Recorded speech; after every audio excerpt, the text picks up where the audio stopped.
We are finally getting rid of that tiny, rundown place, my sister Vanessa announced loudly, raising her crystal wine glass to the dining room chandelier. We closed the deal today, and the money is officially on its way. My mother Brenda nodded in enthusiastic agreement, clapping her hands like a proud parent. My white brother-in-law Trent smirked, leaning back in his chair and looking down his nose at me. That ghetto dirt is peaking in value right now, Zaria, he said with a condescending chuckle. It is incredibly smart to cash out before the market completely crashes. Do not worry, we will throw you a few grand so you can move your cheap stuff out. I did not argue. I did not raise my voice. I simply smiled, took a calm sip of my dark coffee and waited. Because what my arrogant family did not know was that by forging my signature to sell our grandmother's house, they had just committed a massive federal crime against the United States Treasury Department. Before I tell you exactly how I dismantled my sister's fake empire and sent her straight to federal prison, let me know where you are watching from in the comments below. Hit the like button and subscribe if you have ever had to stand up to a toxic family who completely underestimated your worth. Now let us get back to that Thanksgiving dinner and the moment their entire world collapsed. My name is Zaria, and I am 32 years old. For my entire life, I was the invisible daughter in a family that worshipped loud, flashy success. My mother Brenda always treated Vanessa like an absolute queen. Vanessa was the golden child, the real estate agent who wore designer clothes she could barely afford. I was the quiet one who spent my time with Grandma Josephine in her historic neighborhood. That neighborhood was not the wealthy white suburb my mother and sister desperately wanted. It was a vibrant community rich with African American history. But to them, it was just an embarrassment they wanted to leave behind. When Grandma Josephine passed away, she left her beautiful historic house entirely to me.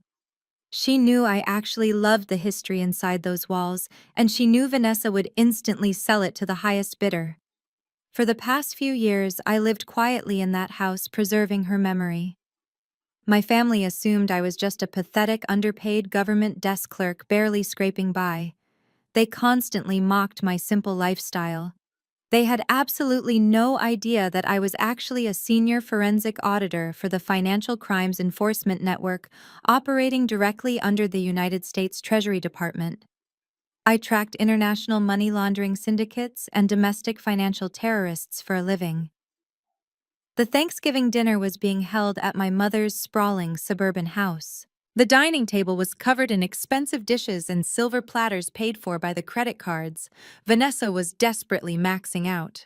The air was thick with the smell of roasted turkey and the overwhelming stench of their unearned arrogance. I sat quietly cutting my food, while they spent the entire evening congratulating themselves on their brilliant real estate maneuver. Trent pointed his silver fork directly at me. "You really should be thanking us, Zaria," he said, his voice dripping with that sickeningly patronizing tone he always used. "Living in that neighborhood is not safe for a single woman anyway. The crime rate is terrible and the schools are failing. A commercial developer is going to bring so much value to that corner once they bulldoze that old eyesore. We are actually doing the city a massive favor by building luxury condos there." My mother reached across the table and patted Vanessa's hand affectionately. "Your sister is a brilliant businesswoman, Zaria," my mother scolded me, her eyes narrowing with disappointment. "You should be incredibly grateful that she stepped in to handle the family assets. You have that boring little government job, and you do not understand how real estate markets work. Vanessa is drowning in stress, and she needed this win. The least you can do is pack up your grandmother's old junk without making a scene." Vanessa took another long sip of her wine, looking at me with pure, triumphant malice. "I am the oldest," she declared proudly. "I make the financial decisions for this family to ensure our generational wealth continues to grow. It is called taking initiative, Zaria. Maybe if you had some ambition, you would not be sitting there in a discount sweater." I looked around the table at the three of them. They had forged my legal signature on a property deed, bribed a local public notary to stamp it, and filed the fraudulent documents with the county clerk's office. They thought they had just pulled off the perfect crime against a weak, ignorant victim. They thought the $4 million from the commercial developer was already theirs to spend. What they failed to understand was that I had already secretly registered Grandma Josephine's house as a National Historic Trust property. I had personally secured a $2 million federal grant from the Treasury Department to preserve its architectural and cultural significance.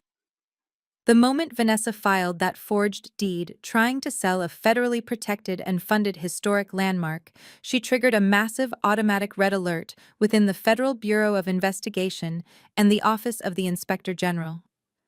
I placed my fork down on my porcelain plate. I picked up my coffee cup and took a slow, deliberate sip. I smiled at my sister and nodded. "You are right, Vanessa," I said softly, my voice perfectly calm. "You really took initiative today." Trent's cell phone began to ring loudly. He answered it, putting it on speakerphone. Trent, his lawyer, screamed, "Get down here right now. Federal agents just swarmed our entire office. They are seizing every single computer and all of our closing files. What the hell is going on?" The sheer panic in his voice echoed through the silent dining room, but to truly understand the absolute perfection of this moment, I need to take you back to exactly 3 days ago. It was a Tuesday afternoon when my mother Brenda summoned me to her sprawling house. She did not ask if I was busy or if I was working. She simply sent a text demanding my immediate presence, as if I were a disobedient servant rather than her daughter. When I walked through the heavy front doors, I found her sitting in her pristine living room with Vanessa pacing the floor like a caged animal. The atmosphere in the room was immediately hostile and thick with tension. My mother did not even offer me a glass of water before she started her aggressive interrogation. "Sit down, Zaria," she ordered, pointing a stiff, heavily ringed finger at a velvet chair. "We need to talk about your ridiculous stubbornness regarding Grandma Josephine's property." I sat down, keeping my posture perfectly straight and my expression completely neutral. Vanessa stopped her frantic pacing and glared at me, her arms crossed tightly over her expensive designer silk blouse. "We have an incredible offer on the table." Zaria Vanessa snapped, her voice shrill with impatience. "A massive commercial developer wants to buy the entire lot. They are offering $4 million, and you are holding up the entire process because you want to play house in a decaying neighborhood. It is completely selfish, and honestly, it is pathetic." My mother sighed loudly, rubbing her temples as if my very existence was giving her a massive migraine. "Vanessa is absolutely right, Zaria," my mother said, her tone dripping with intense disdain. "You are being incredibly unreasonable and entirely selfish. Your sister has worked tirelessly to negotiate this massive deal to secure our family's financial future, and you are acting like a petulant child holding onto a worthless pile of bricks just to spite us." I looked at my mother and felt a familiar cold ache in my chest. "A worthless pile of bricks," I repeated quietly, letting the insulting words hang in the air. That pile of bricks was the only home Grandma Josephine ever knew. It was the house she bought with her own sweat and blood after working 3 demanding jobs just to give this family a solid foundation in this world. It holds the history of our ancestors. And when her mind started to fade and her body grew frail, I did not see either of you stepping foot inside that house to care for her. You dare lecture me about family loyalty and being selfish? I continued, keeping my voice steady, despite the absolute rage bubbling underneath the surface. For 5 agonizing years, I was the one who drove over there every single morning before my shift to make sure she took her medication. I was the one who bathed her, who cooked her meals, and who held her hand through the long, terrifying nights when she was confused and crying. Where were you, Vanessa? Where was your incredibly successful husband Trent when she needed her family the most? Vanessa rolled her eyes, completely unfazed by the heavy truth of her own negligence. "Oh, please do not play the long-suffering martyr, Zaria." Vanessa scoffed. waving her hand dismissively, as if my years of sacrifice were nothing but a joke. You know perfectly well why we could not visit her there. That neighborhood is completely sketchy and totally unsafe. Trent has a highly visible public profile as a wealthy commercial developer, and he could not risk leaving his luxury vehicles parked on those dangerous gang-ridden streets just to sit in a musty old living room. Besides, you were just a low-level government clerk making a pathetic salary. You had absolutely nothing better to do with your time. It is not like you had a real high-powered career or a wealthy family to manage like I do. My mother nodded vigorously in agreement, completely validating Vanessa's disgusting and deeply offensive excuses. Vanessa is a very busy professional, Zarya.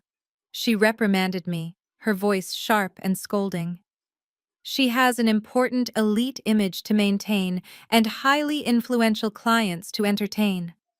You cannot possibly expect her to spend her valuable weekends sitting in a dusty old house in the middle of the ghetto. Grandma understood that perfectly well, even if you stubbornly refused to see it. You are just jealous of your sister's success, and you are using this house to punish her. The sheer audacity of their rewritten history was absolutely staggering, but I refused to let them see me break. They had fully convinced themselves that their absence was completely justified by their fake elite status, while my deep devotion to our grandmother was just a natural byproduct of my supposed lack of ambition and worth. They truly believed I was nothing more than the family failure who owed them total submission. I am not selling the house, I stated firmly, looking directly into my sister's angry eyes refusing to back down. The deed is in my name. Grandma left it entirely to me because she knew I would protect our heritage, and she knew exactly what you would do if you got your greedy hands on it. Vanessa let out a sharp, cruel laugh that echoed loudly in the pristine living room. She walked over to the heavy glass coffee table and picked up a thick stack of legal documents. She threw the dense real estate contract down on the table right in front of me with a loud, aggressive slap. You are so incredibly naive, Zarya, Vanessa hissed, leaning down over the table so her face was only inches from mine, her eyes wide with unhinged desperation and greed. I am the oldest in this family. I make the financial decisions to ensure we actually survive and maintain our status. You think a stupid piece of paper stops me. You think your little sentimental feelings matter when there is $4 million on the table waiting to be claimed. She pointed a sharp manicured finger directly at my chest. If you do not sign this contract right now and hand over that property, I will find another way to take it from you. Vanessa threatened, her voice dropping to a dangerous whisper. I always get what I want.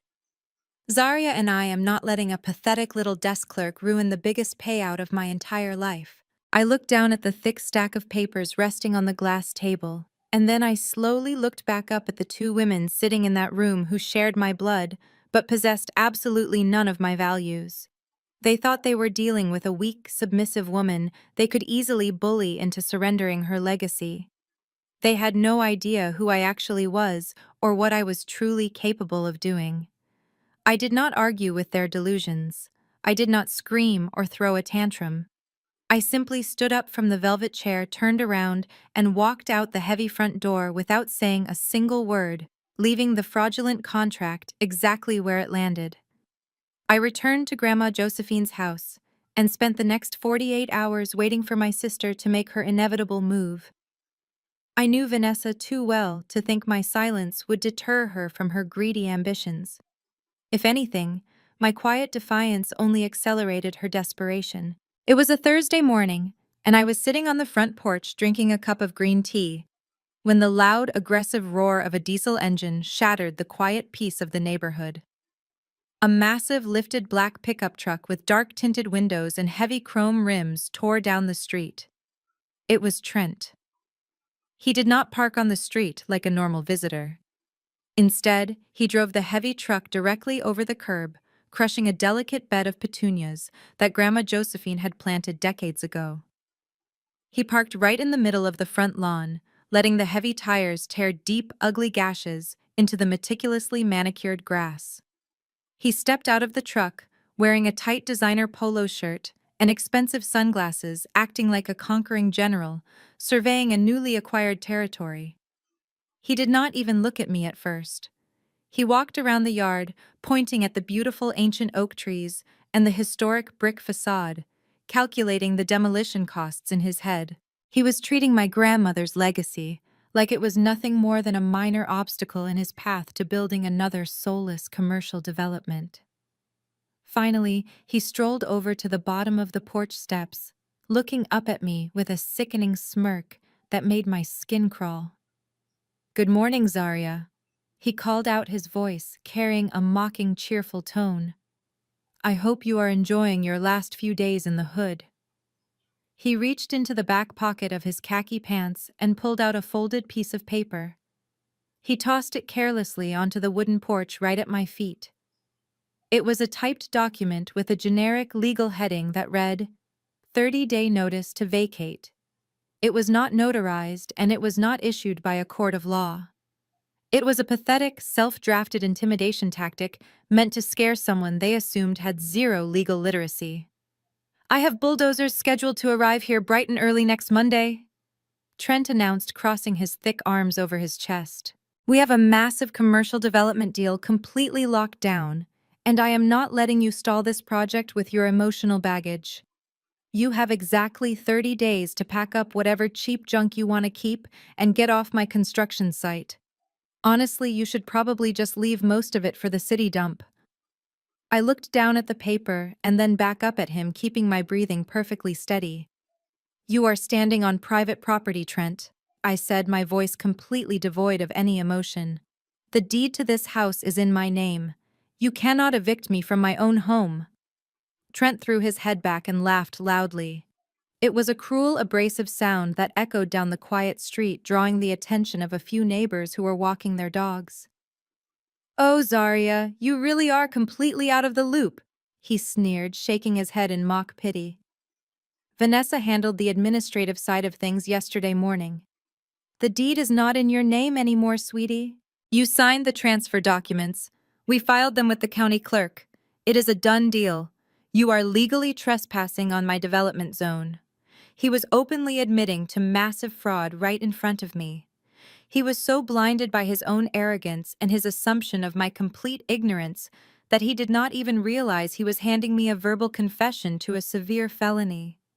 He truly believed that because he had money and a flashy business title, and because I was just a lowly government worker, he could steamroll over me without any consequences whatsoever.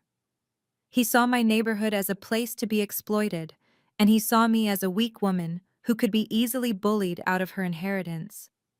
He leaned closer to the porch railing, lowering his sunglasses to look me in the eye.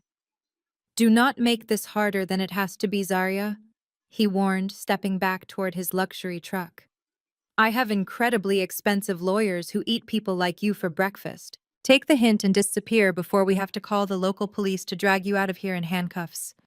It would be a real shame for a quiet girl like you to end up with a criminal record." He climbed back into his massive truck, revved the engine aggressively, and reversed off the lawn, leaving deep, muddy tracks across the grass. He sped down the street, laughing, leaving a thick cloud of dark exhaust smoke behind him. I stood on the porch, watching his truck disappear around the corner until the street was quiet again. I did not cry. I did not panic. I did not feel a single ounce of fear or intimidation. I reached down and calmly picked up the fake eviction notice. The paper was flimsy and the legal jargon was laughable, but it was the final piece of confirmation I needed. They had actually done it. Vanessa had forged my signature and filed the fraudulent deed with the county clerk's office. They thought they were just stealing a house from a helpless sister. They had absolutely no idea that this property was registered as a federal historic trust. By filing that forged document, they had officially crossed the line from a nasty family dispute directly into a massive federal crime against the United States Treasury Department. They had triggered a sequence of events that they could not even begin to comprehend. I reached into the pocket of my cardigan and pulled out my highly secured encrypted government-issued phone. I bypassed the biometric locks and opened my direct communication channel to my director at the Financial Crimes Enforcement Network. My fingers flew across the digital keyboard with lethal precision as I typed the final update. They filed the forged deed with the county I typed, keeping my face completely blank as I hit the send button. The trap is sprung. Activate federal surveillance. The very next morning, I was standing in the center of Grandma Josephine's living room, carefully photographing the original exposed brick wall for my grant compliance report. Every single corner of this house held a memory. The scuff marks on the baseboards from where I used to ride my tricycle as a little girl. The faded pencil marks on the kitchen door frame where Grandma used to measure my height every summer. This was not just real estate to me. It was a living, breathing museum of our family history and our ancestors' resilience. The house was quiet and smelled faintly of the lavender potpourri Grandma always kept in the hallway. I was documenting the structural integrity of the masonry, which was a key requirement for maintaining the Federal Historic Trust status. My phone was safely tucked away in my pocket, and I was feeling a deep sense of peace, knowing that the wheels of federal justice were already turning silently in the background. That peace was violently shattered by the sound of heavy work boots stomping onto the wooden front porch. Before I could even walk out to the hallway, the front door was thrown wide open. Vanessa marched into the house as if she were stepping onto a stage. She was wearing a bright red designer trench coat and high-heeled leather boots, completely inappropriate for a construction site, but perfectly suited for her massive ego. Behind her trailed a crew of 4 burly contractors carrying sledgehammers, crowbars, and heavy canvas tool bags. They tracked thick mud onto the original hardwood floors that Grandma used to polish by hand every single Sunday. "All right, boys," Vanessa announced loudly, clapping her hands together to get their attention.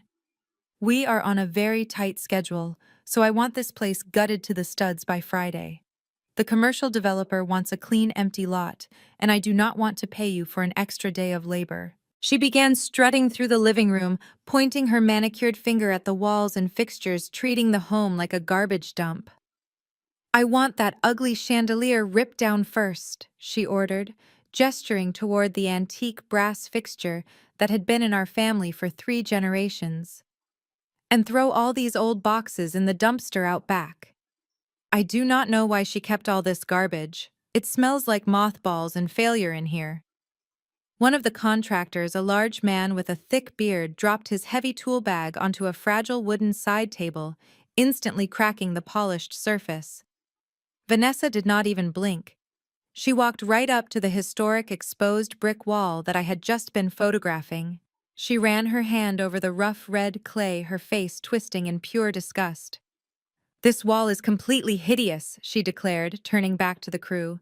"It takes up entirely too much square footage. Take your sledgehammers to this brick immediately. I want it completely demolished before lunch."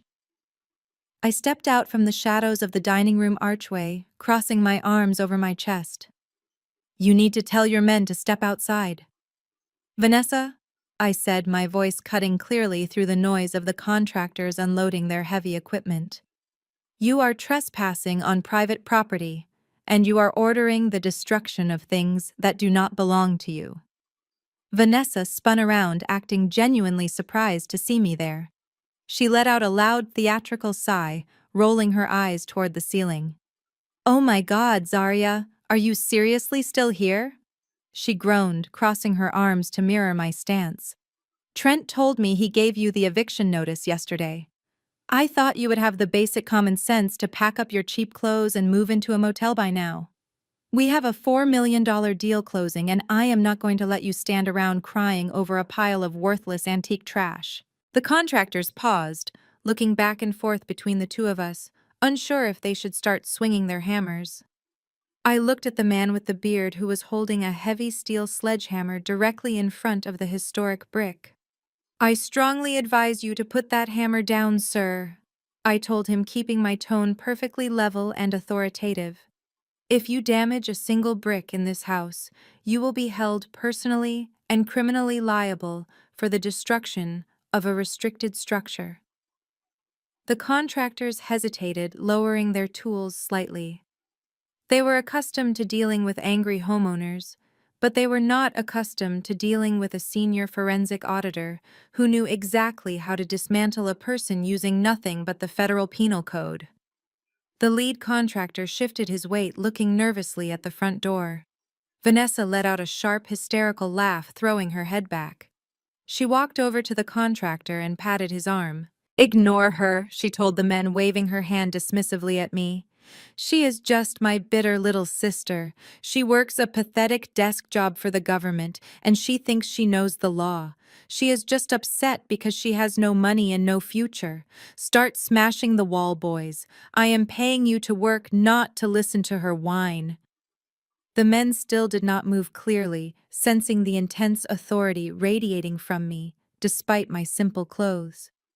I took a step closer to Vanessa. "I am not going to warn you again, Vanessa," I said, lowering my voice to a dangerous whisper. "You are touching a restricted structure. You have absolutely no idea what you are dealing with. Order them out of this house right now before you make a mistake you cannot ever undo." Vanessa stared at me, her eyes wide with a mixture of fury and absolute arrogance. She reached into her expensive designer handbag and pulled out a thick, folded piece of paper. It had a bright blue county clerk stamp pressed onto the top corner. She shoved the paper directly into my face, shaking it aggressively. "Restricted," she screamed, laughing hysterically at the word, as if it were the funniest joke she had ever heard. "Restricted by who, Zarya? You. You have zero power. You have zero money. You are an absolute nobody. I own this house, you idiot. I handled the paperwork myself. The county recognizes me and Trent as the sole legal owners of this entire property." She opened the folded document and thrust it toward my chest, forcing me to look at it. It was the fraudulent warranty deed. Right there on the bottom line was my signature, perfectly forged, matching the exact loops and slants of my real handwriting. She had paid a dirty notary to stamp it, making it look like a perfectly legal transfer of assets. "Your signature is right here," Vanessa sneered, tapping her sharp acrylic nail against the forged ink. "You signed it over to me. So you can take your little warnings, and you can take your pathetic jealousy, and you can get the hell out of my house before I have these men throw you out onto the street." I stared at the piece of paper trembling in my sister's hand. The blue ink of the forged signature caught the light pouring in from the living room window. It was a terrifyingly good forgery. Vanessa had clearly spent hours practicing the exact slope of my letters, trying to perfectly replicate the name she had resented her entire life. She was breathing heavily, her chest heaving with the exertion of her own fabricated rage. She truly believed that holding that fraudulent piece of paper gave her absolute power over me and over the legacy of our grandmother. The contractors were watching us in uncomfortable silence, shifting their weight from side to side, waiting to see if they were going to be ordered to physically remove me from the premises. Before Vanessa could escalate her screaming any further, the heavy footsteps of my brother-in-law echoed from the front porch. Trent walked through the open doorway, his expensive sunglasses pushed up into his perfectly styled hair. He took one look at the tense standoff in the living room and let out a long, exaggerated sigh, as if he were a tired kindergarten teacher dealing with unruly children. He walked over to Vanessa and placed his large hand on her shoulder, squeezing it with a patronizing firmness. "Calm down, babe," Trent said, his voice dripping with that arrogant, soothing tone he always used when he wanted to feel superior. "There is no need to yell. Let the men take a quick smoke break outside. I will handle this." Vanessa glared at me one last time before aggressively shoving the forged deed back into her designer handbag. She turned on her heel and stormed out the front door, motioning for the confused contractors to follow her. Within seconds, the house was quiet again, leaving just Trent and me standing in the center of the historic living room. Trent shoved his hands deep into the pockets of his expensive slacks and slowly looked around the room, shaking his head in mock pity. "You know, Zarya, He began pacing slowly across the original hardwood floors. I really do not understand your obsession with this decaying old house. The foundation is cracked, the plumbing is a nightmare, and the entire neighborhood is just a magnet for crime. You are a single woman living on a pathetic little government salary. You cannot afford the upkeep on a property like this even if you wanted to. We are actually doing you a massive favor by taking this burden off your hands. I watched him pace, refusing to give him the satisfaction of a reaction. He walked over to the antique fireplace mantel and ran his finger along the edge, inspecting it for dust. My development firm is going to completely revitalize this entire block. Trent continued boasting about his plans to erase our history. We are bringing in luxury commercial condos, high-end coffee shops, and affluent tenants. We are going to clean up this ghetto and actually make it profitable. You should be thanking me for improving the local economy instead of standing here acting like a stubborn child holding on to a worthless pile of bricks. He stopped pacing and turned to face me, leaning against the mantel with a smug look on his face. He reached into the inner pocket of his custom-tailored jacket and pulled out a sleek leather checkbook. He clicked a heavy gold pen and looked down at me as if I were a beggar on the street. Look, Zarya, I am a reasonable businessman, Trent said, his tone shifting to one of fake generosity. I know that Vanessa can be a bit harsh sometimes, and I know that you feel left out of the family wealth. I also know that with your low-level desk job, you probably struggle just to pay for your groceries every week. I am going to do something really nice for you right now because you are my sister-in-law, and I believe in taking care of family. He uncapped his gold pen and quickly scribbled across the top check. The scratchy sound of the pen nib against the thick paper echoed loudly in the quiet house. He signed his name with a flourish and ripped the check from the binding. He held it out toward me, the crisp paper fluttering slightly in the air between us. That is $10,000, Trent announced, his chest puffing out with overwhelming arrogance. I know to someone like you that amount of money looks like an absolute fortune. It is more than you probably make in half a year sitting at your boring little government desk. Take the money, Zarya. Take it and go rent yourself a nice little apartment somewhere far away from this construction zone. I looked at the check dangling from his fingers. $10,000. He was offering me a fraction of what the commercial developer was paying him just to buy my silence and make me disappear. He genuinely believed that my integrity and my grandmother's legacy could be bought for the price of a cheap used car. Pack up whatever cheap clothes you have in the closet and leave quietly, Trent ordered, his smile turning into a hard, threatening line. Do not go crying to the local courts. Do not try to hire some bargain bin lawyer to fight my legal team. My attorneys charge more per hour than you have in your entire bank account. You cannot afford to fight me, Zarya. You will lose everything. So be a smart girl, take the cash and keep your mouth completely shut. I slowly reached out and took the check from his hand. The moment my fingers gripped the paper, Trent's arrogant smile returned. He let out a short, triumphant laugh, fully believing that he had just successfully bullied and bought me off. He thought he had witnessed the exact moment my pride broke under the weight of his extreme wealth. I folded the check perfectly in half and slipped it deep into the pocket of my cardigan. I did not look down. I kept my eyes locked directly onto his cold, calculating gaze. I let the silence stretch for a few seconds, allowing him to bask in his fake victory before I completely shattered it. Thank you, Trent, I said, my voice perfectly calm and devoid of any intimidation. I really appreciate you handing this directly to me. The federal investigators are going to find this incredibly helpful. Trent blinked, his smug smile faltering for a fraction of a second. What are you talking about?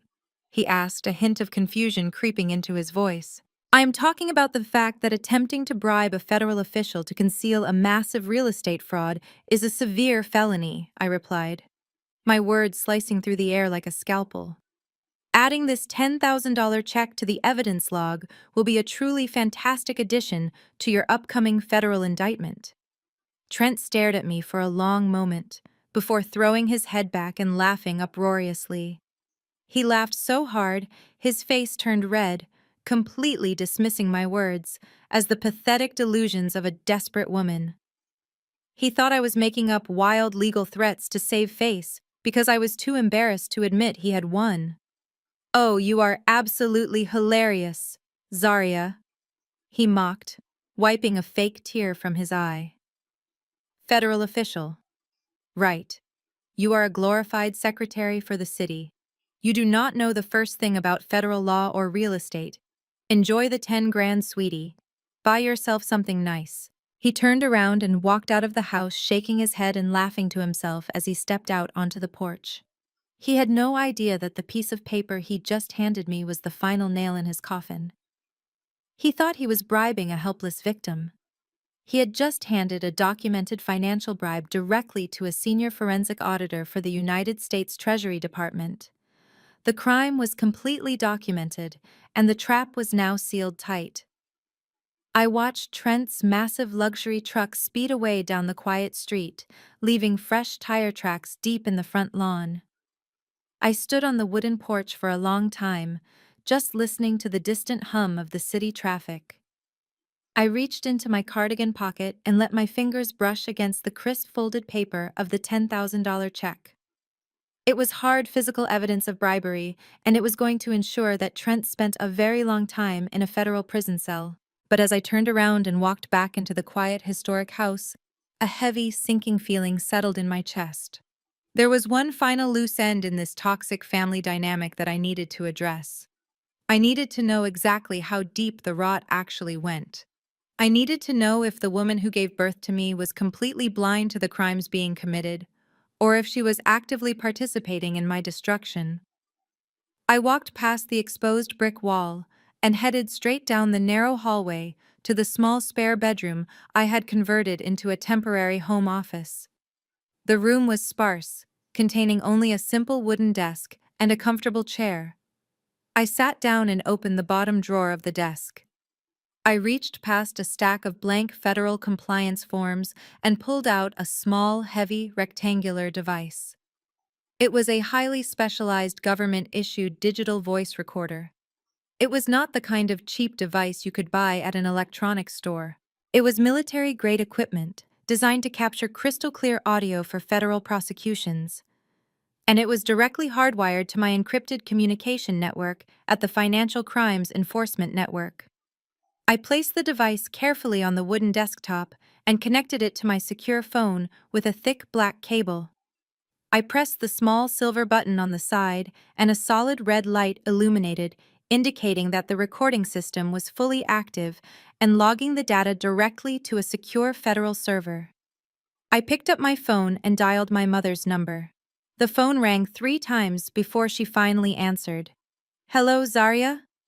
My mother said, her voice dripping with that familiar heavy exhaustion she always used when she was forced to speak to me. "I hope you are calling to tell me that you have finally come to your senses and packed your bags. Your sister is under an immense amount of pressure right now, and she does not need you causing any more unnecessary drama with the contractors." I did not greet her. I did not ask how her day was going. I stared at the glowing red light on the recording device and delivered the truth with absolute precision. "Vanessa was just here with the demolition crew," I said, keeping my voice perfectly flat. "She showed me the warranty deed for Grandma Josephine's house, the deed that was supposedly signed by me and filed with the county clerk."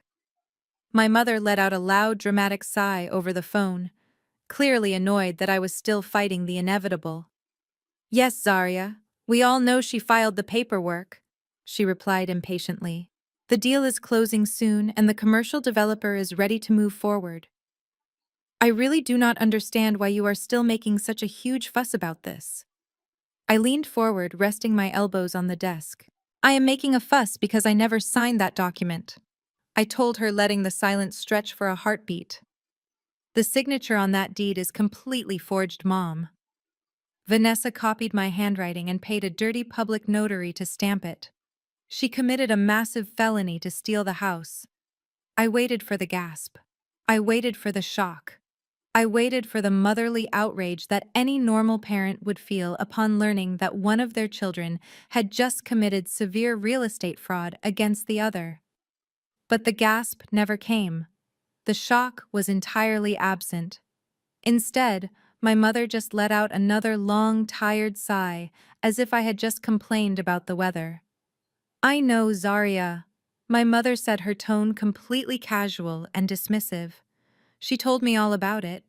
It is really not the end of the world, so please lower your voice and stop being so incredibly dramatic. The words hit me like a physical blow to the stomach. She knew. My own mother knew that Vanessa had forged my legal signature to steal my inheritance, and she was completely fine with it. She was not a victim of Vanessa's deception. She was an active, willing participant in the theft. You knew, I whispered, the betrayal cutting deeper than I ever thought possible. You knew she committed fraud and you did nothing to stop her. Oh, for heaven's sake, Zaria, grow up. My mother snapped, her voice hardening with sudden anger. Vanessa is drowning in debt right now. Trent has a flashy business, but his commercial projects are completely stalled and they owe a massive amount of money to some very aggressive private lenders.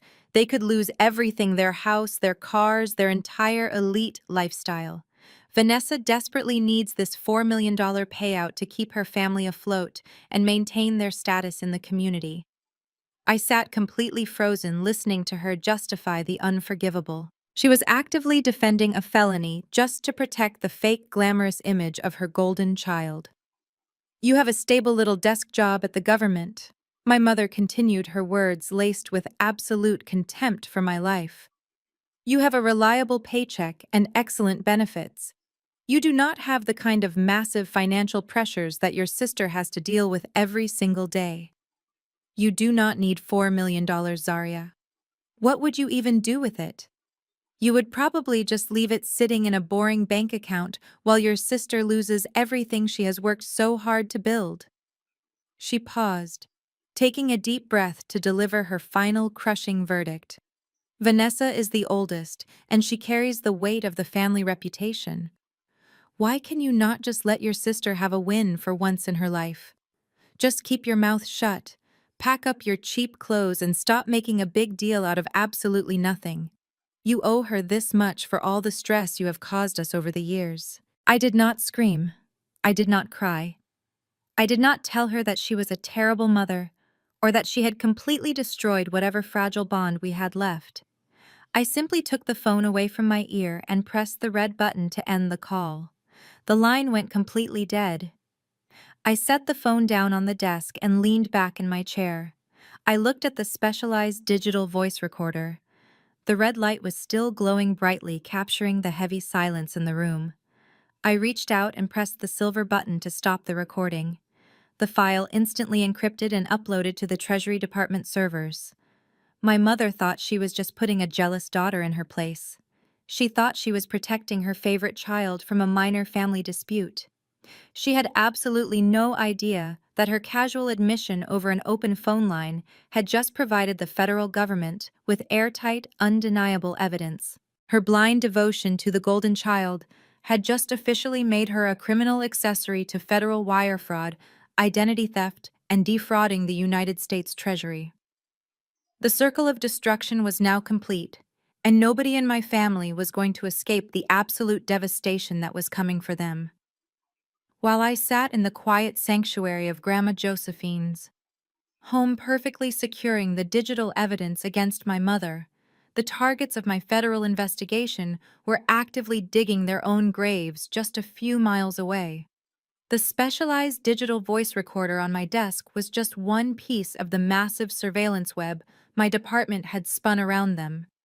The moment I sent that encrypted text message to my director, the Financial Crimes Enforcement Network had completely compromised Trent's entire digital infrastructure. We had backdoor access to his corporate emails, his hidden offshore bank ledgers, and the microphone on his sophisticated office phone system. As I sat in the historic house listening to the live audio feed, I heard the absolute desperation hiding behind their fake, glamorous lives.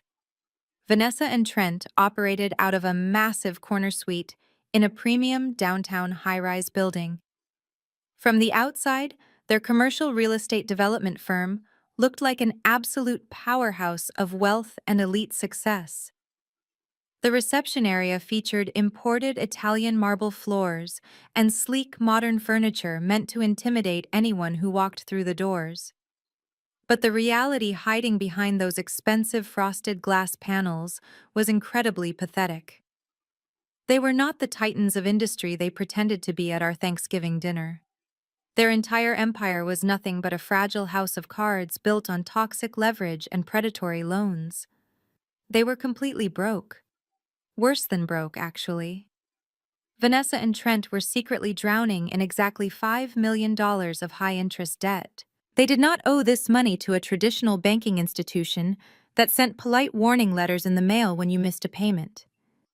They owed $5 million to a ruthless syndicate of private shadow lenders who specialized in aggressive short-term bridge loans. These were highly dangerous men who liquidated personal assets and destroyed lives when they did not get their money on time. The pressure in that lavish corner office was absolutely suffocating. Vanessa was pacing the length of their expensive Persian rug, chewing aggressively on her manicured fingernails. Her designer makeup was slightly smudged, and her voice trembled as she spoke to her husband. Trent was sitting behind his massive mahogany desk, sweating profusely as he ignored ringing phone after ringing phone. The caller ID on his expensive phone system flashed the names of collection agencies and angry private investors demanding their money immediately. Their luxury cars, their exclusive country club memberships, and their massive suburban house were all leveraged to the absolute limit. Selling Grandma Josephine's property was not just a lucrative business deal for them to expand their portfolio, it was their only lifeline. They desperately needed the $4 million payout from the commercial developer just to keep those dangerous private lenders from completely dismantling their lives. The heavy glass door to their private office swung open, and their young, terrified secretary ushered a man into the room. He was the lead acquisition representative for the massive commercial development corporation that was buying our historic neighborhood. He wore a sharp charcoal suit and carried a sleek leather briefcase. He did not look impressed by their marble floors or their fake glamour. He was a strict numbers man, representing a multi-billion-dollar entity, and he wanted to close the deal so his bulldozers could start moving dirt on Monday morning. Vanessa instantly plastered a fake bright smile across her face, completely masking the pure terror she had been projecting just moments before. She walked over and offered the representative a glass of imported sparkling water, acting like the carefree elite socialite she desperately wanted the world to believe she was. Trent stood up and buttoned his custom suit jacket, extending a sweaty hand to the man. The representative ignored the water and shook Trent's hand briefly before sitting down in one of the leather guest chairs. He opened his briefcase and pulled out a thick stack of final closing documents.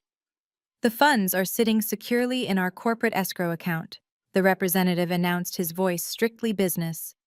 $4 million is ready to be wired directly into your primary operating account today. However, our legal department flagged one minor issue during the final review process.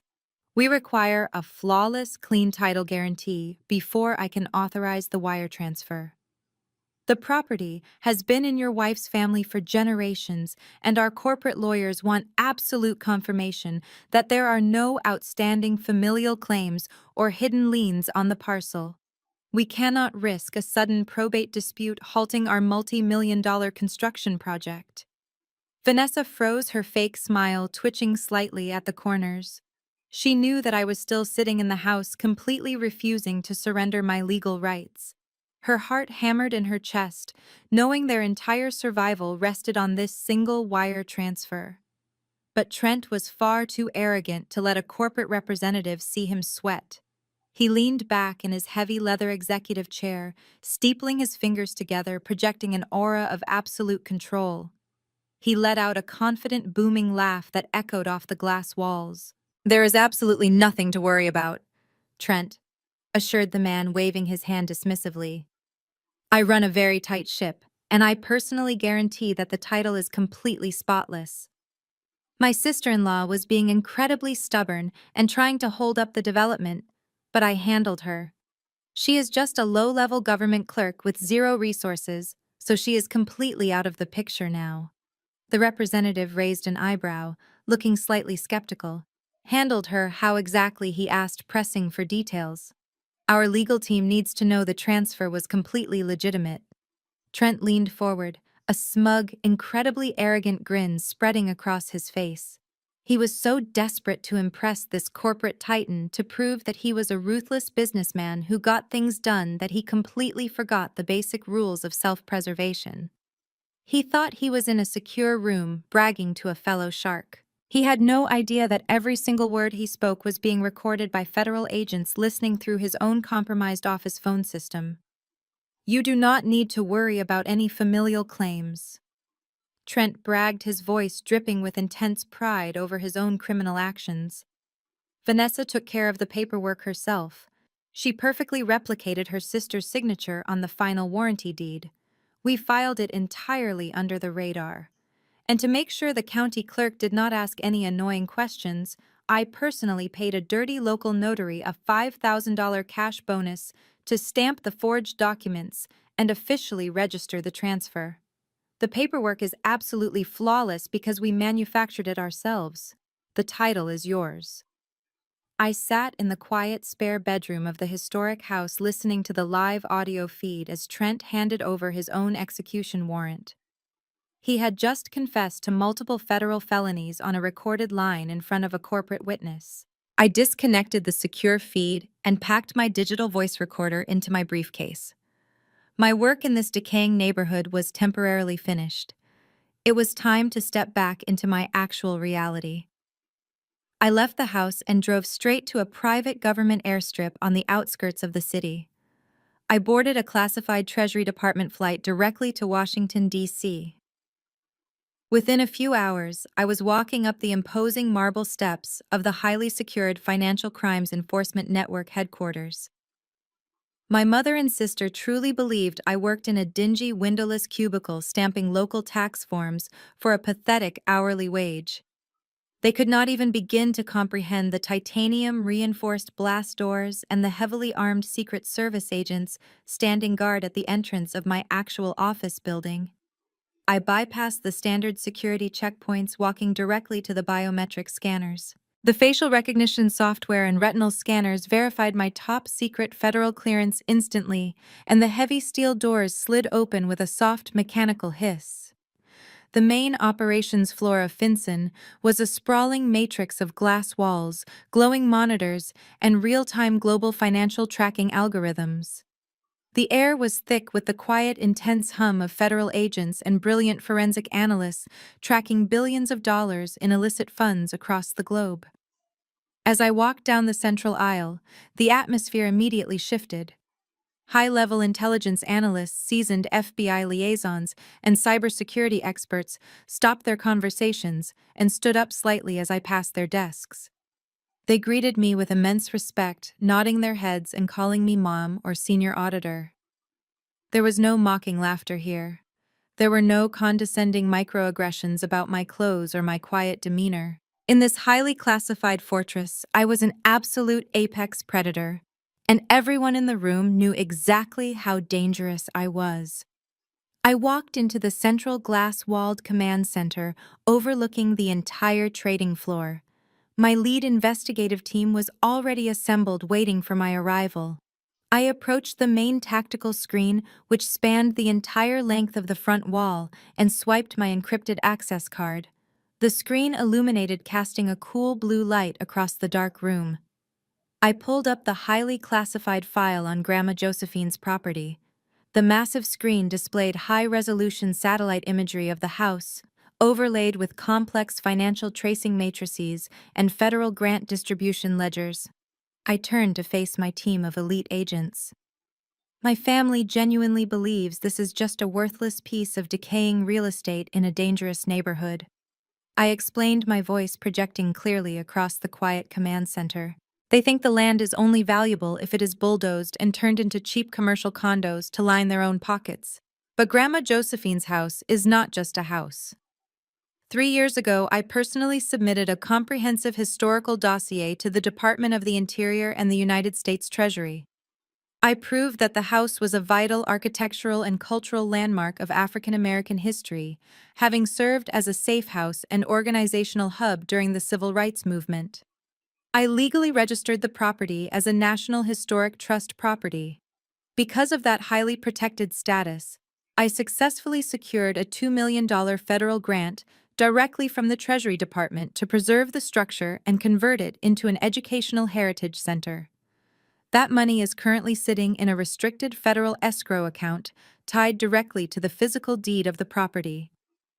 I pointed to a massive flashing red icon pulsing violently on the center screen. When Vanessa walked into that county clerk's office and filed that fraudulent warranty deed with my forged signature, she thought she was just tricking a lazy local government employee. She assumed nobody cared about a house in our neighborhood. But local property databases are now heavily integrated with federal asset tracking systems to prevent exactly this type of exploitation. The absolute second that dirty notary stamped the fake deed and logged it into the county registry, the system recognized an unauthorized transfer of a federally funded historic trust property. Because it involves millions of dollars in restricted federal grant money, Vanessa's forged signature did not just generate a local bureaucratic complaint. It instantly triggered a massive Level 5 red alert with the Federal Bureau of Investigation and the Treasury Department Office of the Inspector General. She bypassed local real estate fraud entirely and committed a direct hostile act against the United States government. By attempting to sell a federally protected landmark to a commercial developer, she and Trent officially committed aggravated identity theft, wire fraud, and the ultimate unpardonable crime of defrauding the United States Treasury. The penalty for these combined offenses is decades in a maximum security federal penitentiary. The lead FBI liaison stepped forward holding a digital tablet. He reported that the commercial developer had just initiated the $4 million wire transfer to Trent's primary operating account, exactly as Trent had arrogantly requested during their meeting. The syndicate of shadow lenders was already queuing up automated collection protocols to violently drain the funds the absolute second they hit Trent's bank. The trap was fully loaded and ready to snap shut. I looked at the massive screen, watching the digital representation of the massive wire transfer moving through the Federal Reserve clearing system. Trent and Vanessa were currently sitting in their lavish downtown office, probably popping expensive champagne and celebrating their brilliant criminal mastermind skills. They truly thought they had won. They thought they had crushed the weak little sister and secured their elite status forever. I turned back to my team, my face completely devoid of any mercy, pity, or hesitation. I looked directly at the senior cyber operations agent and gave the chilling order that would completely erase my arrogant family from the map. Freeze every single corporate and personal bank account tied to Trent's company. I commanded the words hanging in the air with absolute lethal authority. Freeze their credit cards, their offshore holdings, and their private wealth management portfolios. Lock them entirely out of the global financial system right now. Do not let them move a single cent. The cyber operations agent nodded silently and pressed a single keystroke on his console, instantly severing Vanessa and Trent's entire existence from the global financial network. With their digital execution officially confirmed, I left the highly secured command center and flew back to my home city just in time to attend my mother's Thanksgiving dinner. This brings us back to the exact moment where our story began. The dining room in my mother's sprawling suburban house was perfectly decorated with expensive autumn centerpieces and gleaming silver platters. The air was thick with the rich smell of roasted turkey, buttery mashed potatoes, and the overwhelming stench of my family's completely unearned arrogance. I sat quietly at the end of the long table, wearing a simple wool sweater, watching them celebrate a victory that had already been entirely erased. "We are finally getting rid of that tiny rundown place," Vanessa announced loudly, raising her crystal wine glass to the chandelier exactly as she had in my memory of the evening. "We closed the deal today, and the money is officially on its way." She looked so incredibly smug, her designer dress sparkling under the warm dining room lights. She genuinely believed that the $4 million wire transfer from the commercial developer was currently sitting safely in their corporate accounts. She thought she had outsmarted me, outsmarted the county, and outsmarted the massive shadow debt that had been suffocating her. She had absolutely no idea that the moment the developer initiated that wire transfer, my federal agents intercepted it completely, freezing the funds before a single cent could ever reach her desperate hands. My mother Brenda nodded in enthusiastic agreement, clapping her hands like a proud parent who had just watched her child win a marathon. "I am just so incredibly proud of you, Vanessa," my mother gushed, her eyes shining with fake tears of joy. "You always know exactly how to handle complex business matters. You saved this family from being dragged down by that decaying old house." My white brother-in-law Trent smirked, leaning back in his heavy wooden dining chair and looking down his nose at me. He swirled the expensive champagne in his glass, completely drunk on his own fabricated power. "That ghetto dirt is peaking in value right now, Zarya," he said with a condescending chuckle. "It is incredibly smart to cash out before the market completely crashes." He reached over and poured more champagne into Vanessa's glass before turning his cold, mocking eyes back to me. "Do not worry, we will throw you a few grand so you can move your cheap stuff out." Trent continued, his voice dripping with venomous pity. "Maybe you can finally afford to buy clothes that do not look like they came from a discount bin." "Honestly, Zarya, I do not know how you live on that pathetic little government salary. You sit at a boring desk all day, shuffling meaningless papers for a city that does not even care about you. You should be thanking Vanessa on your hands and knees for stepping up and taking control of the real estate portfolio." I did not argue with him. I did not raise my voice or try to defend my career. I simply smiled, took a calm sip of my dark coffee, and waited. My silence only seemed to embolden them further. They interpreted my quiet demeanor as total defeat. "You know," Zarya, Vanessa chimed in, cutting a piece of turkey with exaggerated elegance, "it is not too late for you to learn how the real world works. Maybe with the little handout Trent is giving you, you can take some community college business classes. You could learn how to actually leverage assets instead of just sitting around playing the victim all your life. It is called ambition, sweetie. You should really try to find some." I took another slow sip of my coffee, letting the dark, bitter liquid wash over my tongue. The sheer level of their delusion was almost fascinating to watch.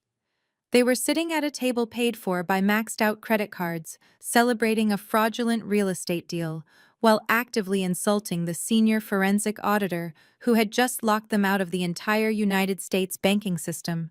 They thought they were the untouchable elite. They were actually just prisoners who had not yet realized the cell door was already locked. Trent picked up his crystal champagne flute, preparing to offer a toast to his own criminal genius. To the new development, he announced, proudly raising the glass high in the air, and to leaving the past exactly where it belongs, in the dirt. Before Vanessa or my mother could raise their glasses to join the toast, the sharp, aggressive ringtone of Trent's cell phone shattered the celebratory mood. The phone was sitting face up on the expensive linen tablecloth right next to his plate. Trent glanced down at the screen, his arrogant smile faltering slightly when he saw the caller ID. It was his lead corporate attorney. Trent let out an annoyed sigh, clearly irritated that his victory dinner was being interrupted. He answered the call and pressed the speakerphone button, wanting the entire table to hear how important and busy he was. "What is it now?" Richard Trent asked, leaning back in his chair and swirling his champagne. "I told you not to bother me tonight. We are celebrating the big closing." The voice that erupted from the phone speaker was not calm or professional. It was a sound of pure, unadulterated terror. "Trent," his lawyer screamed, his voice cracking with panic. "Get down here right now. Federal agents just swarmed our entire office. They are seizing every single computer and all of our closing files." Trent froze. The color instantly drained from his face, leaving him looking completely pale and sickly. His hand began to tremble so violently that the champagne sloshed over the rim of his crystal flute and spilled onto his expensive slacks. "What are you talking about?" "Richard?" Trent stammered, his confident alpha male persona completely evaporating in a single second. Just tell the local police to wait outside. Show them the county permits. They are not local cops. Richard shrieked, the sheer panic in his voice echoing loudly through the silent dining room. The lawyer was practically hyperventilating over the open line. They are wearing tactical gear, Trent. It is the FBI and the Treasury Secret Service. They have federal warrants for everything. They just kicked down the server room door. We are completely done, Trent. They are freezing everything. The crystal champagne glass slipped from Trent's trembling fingers. It hit the hardwood floor with a sharp, violent crack, shattering into 100 jagged pieces. The expensive bubbly liquid pooled around his leather shoes, but he did not even notice. He just sat there staring blankly at the phone, while the reality of his absolute destruction finally crashed down upon him. Trent scrambled to grab the phone off the table, his fingers slipping on the sleek glass screen. He jabbed the red button, violently cutting off his lawyers, hysterical screaming and plunging the dining room back into a suffocating silence. He sat there staring blankly ahead, his chest heaving under his custom-tailored shirt. Thick beads of cold sweat broke out across his forehead, catching the light from the dining room chandelier. The arrogant posture, the smug smirk, the aura of untouchable wealth. It was all completely gone, wiped away in a matter of seconds. He looked like a terrified animal caught in the headlights of an oncoming truck. My mother was the first to break the heavy silence. She let out a nervous little laugh, clearly struggling to process what she had just heard over the speakerphone. Well, that sounded a bit dramatic, my mother said, reaching for a linen napkin to dab at the spilled champagne near Trent's plate. Lawyers always overreact to every little thing, do they? Not Trent. It is probably just some silly administrative mix-up. Trent blinked rapidly, as if waking up from a nightmare. His survival instincts kicked in, forcing him to construct a flimsy lie to protect his shattered ego. Yes, he stammered, his voice shaking so badly he could barely get the words out. Yes, Brenda. That is exactly what it is. It is just a minor corporate tax glitch. You know how these local government agencies are. They send in the suits for a routine audit and everyone completely loses their minds. He picked up his napkin and wiped the heavy sweat from his face, trying to force a reassuring smile that ended up looking more like a painful grimace. It is just a misunderstanding about the commercial zoning permits. He lied, desperately hoping they would blindly accept his fabricated reality. I will make a few phone calls to the local tax commissioner in the morning and have it all cleared up before lunch. There is absolutely nothing to worry about, the deal is still closing. My mother let out a loud sigh of relief, immediately accepting his lie, because the alternative was entirely too terrifying for her to comprehend. Oh, thank goodness, she breathed, patting his arm. For a second there, Richard made it sound like the world was ending. Those government auditors really need to find better things to do than harass successful businessmen like you. But Vanessa was not calming down. She sat rigidly in her chair, her eyes darting back and forth between her sweating husband and the broken crystal on the floor. She knew Trent's business was completely underwater. She knew about the $5 million they owed to the shadow lenders. She knew that if the commercial deal did not close, they were going to lose their house, their cars, and their entire social standing. Her mind was spinning frantically, trying to find a logical explanation for why federal agents would be raiding their corporate office on Thanksgiving night. And then her gaze landed on me. I was still sitting quietly at the end of the table, holding my coffee cup, my expression completely neutral. I was not panicking, I was not asking questions, I was simply watching them unravel.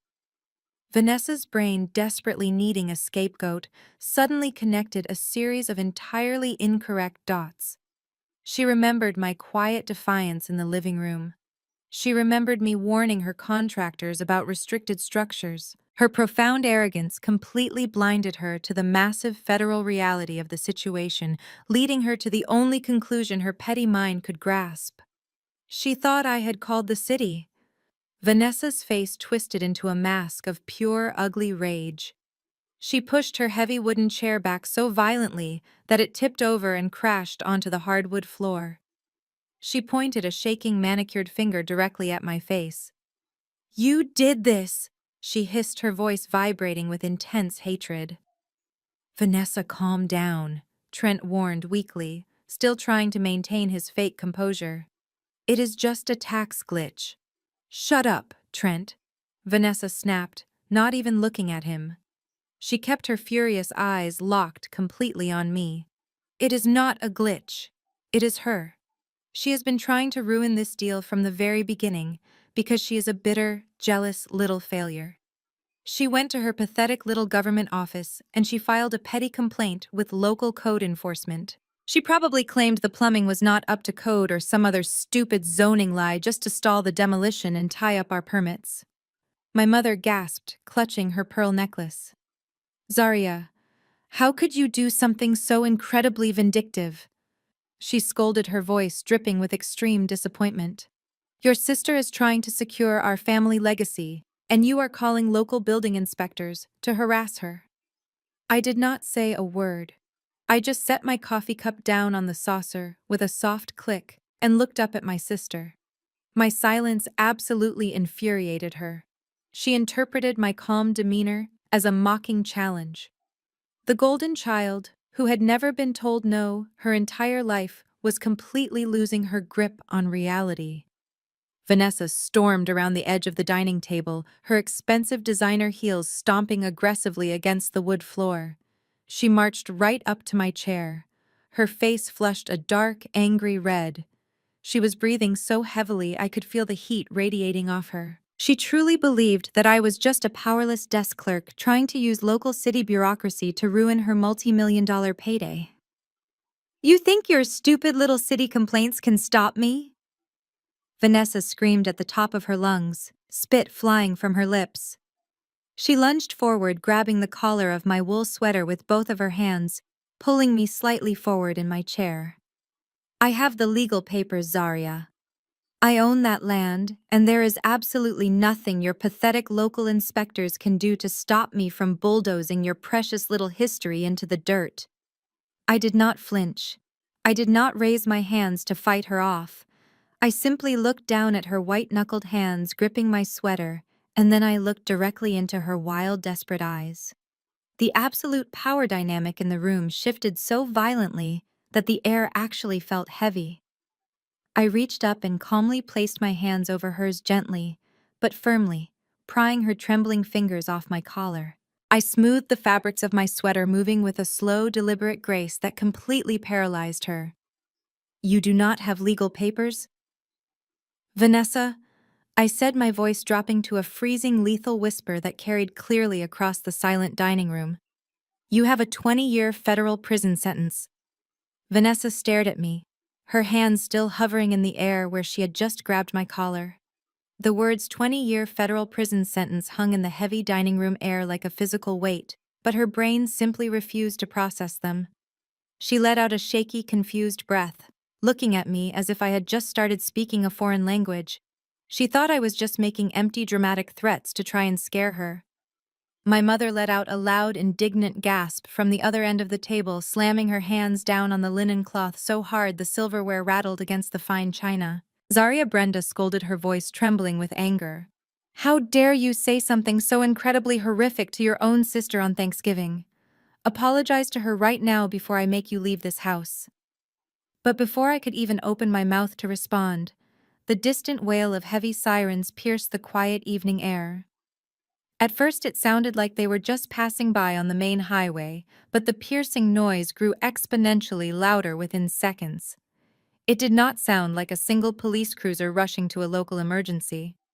It sounded like an absolute army was descending upon the affluent suburban neighborhood. My mother stopped talking, her mouth hanging open as her eyes darted toward the large bay windows in the living room. Trent stood completely frozen near his spilled champagne, his face draining of whatever color had managed to return after his lawyer's phone call. The sirens were practically deafening now, screaming right outside the house. Suddenly, the warm, ambient light of the dining room was violently overtaken by harsh, flashing red and blue strobe lights. The intense beams cut through the expensive silk curtains painting the dining room walls, the ceiling, and the terrified faces of my family, with the frantic colors of an absolute emergency. The heavy rumble of massive diesel engines shook the floorboards, vibrating through the soles of my shoes. My mother shrieked loudly as the sound of tearing earth and snapping branches erupted from the front yard. Not one, but 6 massive black bulletproof government SUVs had completely bypassed the long paved driveway. They drove directly over the curb, violently tearing through Brenda's perfectly manicured, pristine lawn. The heavy tactical tires crushed her prized rose bushes and churned the expensive green grass into deep, muddy trenches. They parked aggressively at various angles, completely blockading the entire property, forming a solid steel perimeter around the house so nobody could even think about escaping. Vanessa backed away from me, her hands flying up to cover her mouth. "What is happening?" She whimpered, her eyes wide with pure, unadulterated terror as she looked toward the front hallway. The heavy thud of combat boots hitting the concrete driveway echoed through the walls. Dozens of heavy car doors slammed shut in rapid unison. Through the front windows, we could see heavily armed agents swarming the porch and surrounding the perimeter of the house in a flawless tactical formation. They were not local police officers in standard uniforms holding clipboards. They were wearing heavy black tactical vests with bright yellow letters printed boldly across their chests and backs reading Treasury, OIG, and FBI. These were elite federal strike teams designed to take down high-level international syndicates and domestic financial terrorists, and they were currently stacking up right outside my mother's front door. Trent's survival instinct twisted his absolute panic into a desperate display of arrogant entitlement. He had spent his entire adult life using his elite status, his wealth, and his white businessman privilege to intimidate his way out of every single problem he encountered. He genuinely believed that because he lived in an expensive zip code and wore custom-tailored Italian suits, the law was supposed to treat him with utmost deference and polite respect. He swallowed hard, puffing out his chest and storming out of the dining room toward the grand foyer. "Trent, no!" Vanessa cried out, reaching for his sleeve, but he ignored her completely. "I am going to handle this," Trent muttered angrily, adjusting his collar as if he were walking into a boardroom negotiation. "This is completely unacceptable. You do not just drive over someone's lawn like this. I know the chief of police. I golf with the mayor. I will have every single one of these guys fired by tomorrow morning." He reached the massive double front doors, just as heavy fists began pounding violently against the thick wood. Federal agents opened the door. A deep, commanding voice boomed from the porch, shaking the glass panes. Trent unlocked the deadbolt and threw the door wide open, blocking the entrance with his body. He raised his chin, trying to look down at the tactical team swarming the porch. "What the hell do you think you are doing?" Trent yelled, his voice cracking slightly, betraying his internal terror. "Do you have any idea whose house this is? Look at the lawn you just destroyed. I want badge numbers right now. I demand to see a warrant before any of you take a single step inside this property." The lead federal agent, a massive, imposing man with cold, deadpan eyes, did not even blink at Trent's pathetic display of privilege. He did not ask for permission to enter the home. He did not politely explain the situation or apologize for the ruined landscaping.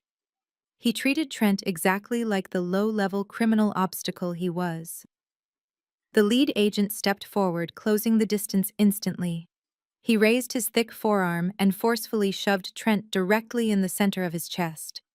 The physical impact was so violent and completely unexpected that Trent's expensive leather shoes completely lost traction on the polished marble floor of the foyer.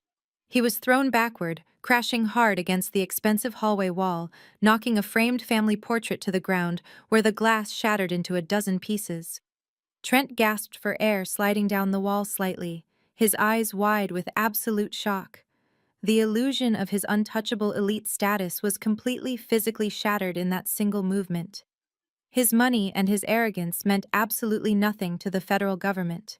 "Get out of the way," the lead agent commanded coldly, stepping over the broken picture frame and marching directly into the house, his hand resting firmly on the heavy tactical weapon slung across his chest.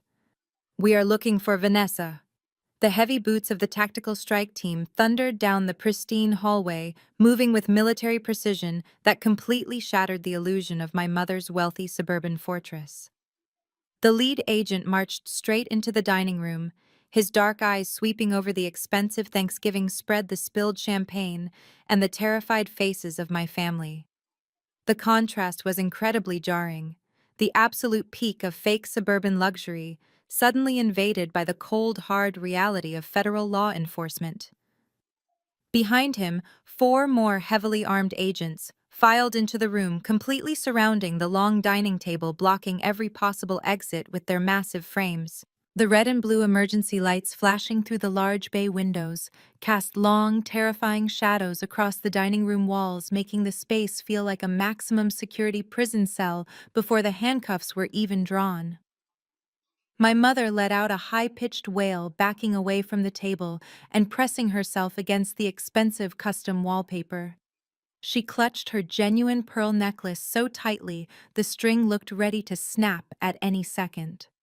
She had spent her entire adult life meticulously curating an image of perfection and elite respectability for her country club neighbors. And now her beautifully manicured front lawn was a tactical staging ground for the federal government. Her perfect world was being violently dismantled right in front of her eyes, and she was completely powerless to stop it. Vanessa was standing near her overturned dining chair, trembling so violently that the heavy sequins on her designer dress actually rattled against each other. The deeply arrogant woman who just a few short moments ago had aggressively grabbed my collar and threatened to bulldoze my history was completely gone. In her place was a terrified, desperate coward facing the absolute destruction of her fake empire. She raised her shaking hands in a pathetic gesture of surrender, her expensive acrylic nails trembling uncontrollably in the flashing emergency lights. "Wait, please, wait," Vanessa stammered, her voice cracking into a pathetic, high-pitched sob. "You have the wrong house. There is a massive misunderstanding here. My husband is a prominent commercial developer. We are respectable business owners. You cannot just barge in here during our family dinner." The lead agent stopped at the head of the table, towering over her. He did not lower his weapon, and he did not soften his expression. "Are you Vanessa?" he demanded, his voice cutting through her frantic excuses like a serrated blade. "Yes, but you do not understand," Vanessa cried, hot tears streaming down her face, completely ruining her flawless designer makeup. "It is just a family dispute. It is a stupid, petty argument over an old piece of property. My little sister is just angry because I took initiative and sold it. She called you to harass us because she is jealous of my success. We can clear this all up without any guns. Just let me talk to my lawyers and we will get this civil matter sorted out." She looked toward the grand foyer, desperately hoping Trent would march in and save her with his wealthy connections and his arrogant threats. But Trent was still slumped against the hallway wall, completely paralyzed by fear and entirely useless. He was too busy trying to calculate his own survival to step in and protect his wife. The lead agent did not care about her tears or her pathetic attempts to diminish her crimes into a simple sibling rivalry. He reached into his tactical vest and pulled out a thick folded warrant with a stark red federal seal stamped at the bottom. "Vanessa, you are under arrest by order of the United States Department of Justice," the lead agent announced, his booming voice echoing off the vaulted ceilings. "You are being charged with aggravated identity theft, multiple counts of federal wire fraud, and the direct defrauding of the United States Treasury Department. Anything you say can and will be used against you in a federal court of law." The specific, terrifying words hung in the air, suffocating the remaining oxygen in the room. Federal wire fraud, defrauding the United States Treasury. These were not local zoning violations or petty misdemeanors. These were the types of massive federal charges that ended with decades behind thick concrete walls and barbed wire. My mother let out a horrific, choking gasp, sliding down the wall and collapsing onto the hardwood floor. her perfect Thanksgiving dinner completely forgotten. "Oh my God," she wailed, covering her face with her hands. "My baby. What are you doing to my baby?" She did not mean to hurt anyone. Vanessa shook her head frantically, her eyes wide and wild with total disbelief. The sheer magnitude of the charges completely broke her fragile understanding of reality. She thought she was just stealing a decaying house from a weak relative. Her brain could not comprehend how her forged signature had suddenly summoned the full wrath of the federal government. "What U.S. Treasury?" Vanessa screamed hysterically, spit flying from her lips as she pointed a shaking finger directly at me.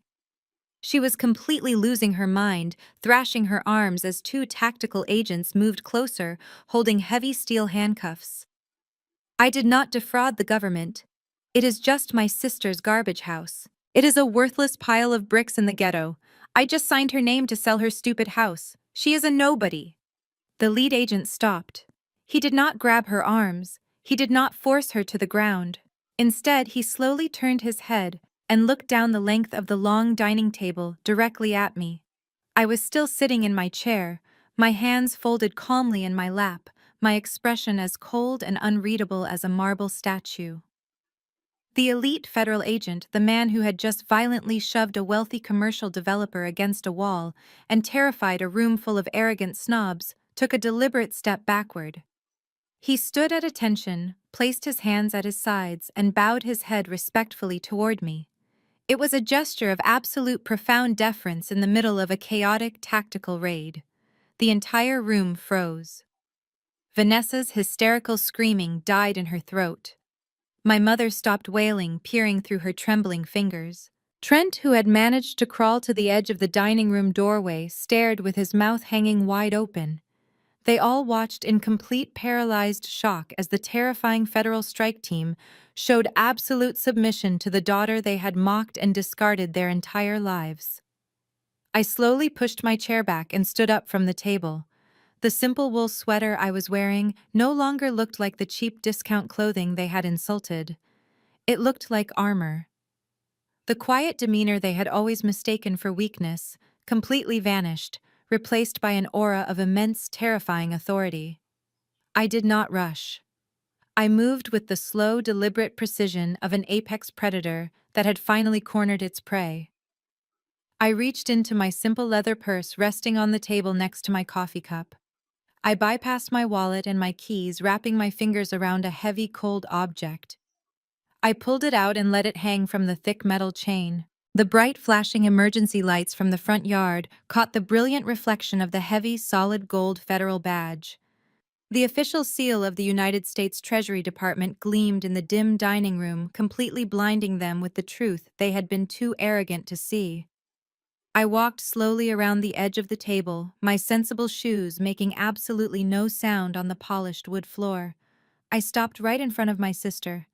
Vanessa was shrinking back, her eyes glued to the massive gold badge, her entire body shaking uncontrollably as the devastating reality of my true identity finally crashed down upon her.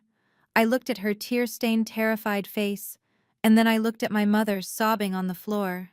I let the silence stretch for a long, agonizing moment, making sure they felt every single ounce of the absolute power I held over their lives. "Hello, sister," I said, my voice perfectly calm and devoid of any mercy or hesitation. "I am the lead investigator assigned to your case." The heavy silence that followed my words was so absolute that you could clearly hear the chaotic static crackling from the tactical radios of the armed agents standing in the room. Vanessa stared at the heavy gold badge resting in the palm of my hand, her eyes darting frantically between the raised federal seal and my completely emotionless face. Her brain simply could not build a logical bridge between the quiet sister she had bullied her entire life and the senior federal official currently standing over her, commanding an elite tactical strike team. She opened her mouth to speak, to hurl another venomous insult, or offer another pathetic excuse. But the sheer terrifying weight of my authority physically crushed the words right back down her throat. I did not yell. I did not need to raise my voice or scream to demonstrate my absolute power. True power does not throw a tantrum, it dissects. I slipped the gold badge back into my simple leather purse and smoothed the fabric of my wool sweater, standing perfectly still amid the flashing emergency lights. You thought you were just stealing a decaying house in a dangerous neighborhood? Vanessa? I began, my voice echoing with the surgical sharp tone of a senior forensic auditor, completely dismantling a fraudulent corporate ledger. You thought you could just practice my signature on a scrap of paper, pay a dirty local notary $5,000, and quietly sell off our grandmother's legacy to a massive commercial developer just to save your failing fake empire. You honestly believed that your greed made you untouchable.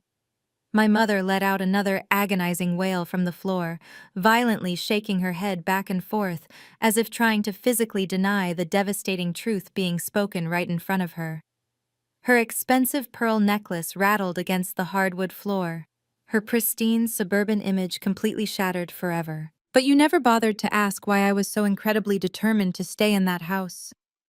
I continued walking slowly around the overturned dining chairs, my sensible shoes stepping effortlessly over the spilled luxury champagne. 3 years ago, I personally submitted a massive comprehensive historical dossier to the United States Department of the Interior and the Treasury Department. I proved beyond a shadow of a doubt that Grandma Josephine's house was a vital architectural and cultural landmark of African American history. It was a documented safe house during the civil rights movement, and it holds the physical legacy of our ancestors, resilience and survival. Vanessa was shaking so badly her teeth were actually chattering. She looked exactly like a cornered animal finally realizing that the steel trap had completely snapped shut around her leg. I legally registered the property as a National Historic Trust, I explained, watching the last remaining drop of color completely drain from her already pale face. And because of that highly protected status, I successfully secured a $2 million federal grant directly from the Treasury Department to preserve the structure and convert it into an educational heritage center. That $2 million was sitting safely in a restricted federal escrow account tied directly to the physical deed of the property you just tried to illegally transfer. The dining room was so incredibly quiet that the flashing red and blue lights from the federal vehicles parked on the ruined lawn seemed to pulse in perfect time with my sister's panicked heartbeat. The absolute second you filed that forged warranty deed with the county clerk, you did not just commit a local real estate scam. I stated my words, slicing through her massive ego with lethal precision. The county property databases are heavily integrated with sophisticated federal asset tracking systems. Your dirty notary stamped a fraudulent document attempting to transfer a federally funded and federally protected historic landmark to a private commercial developer. You triggered an immediate Level 5 red alert with the Financial Crimes Enforcement Network and the Office of the Inspector General. You bypassed a simple family property dispute and committed a direct hostile act against the United States government.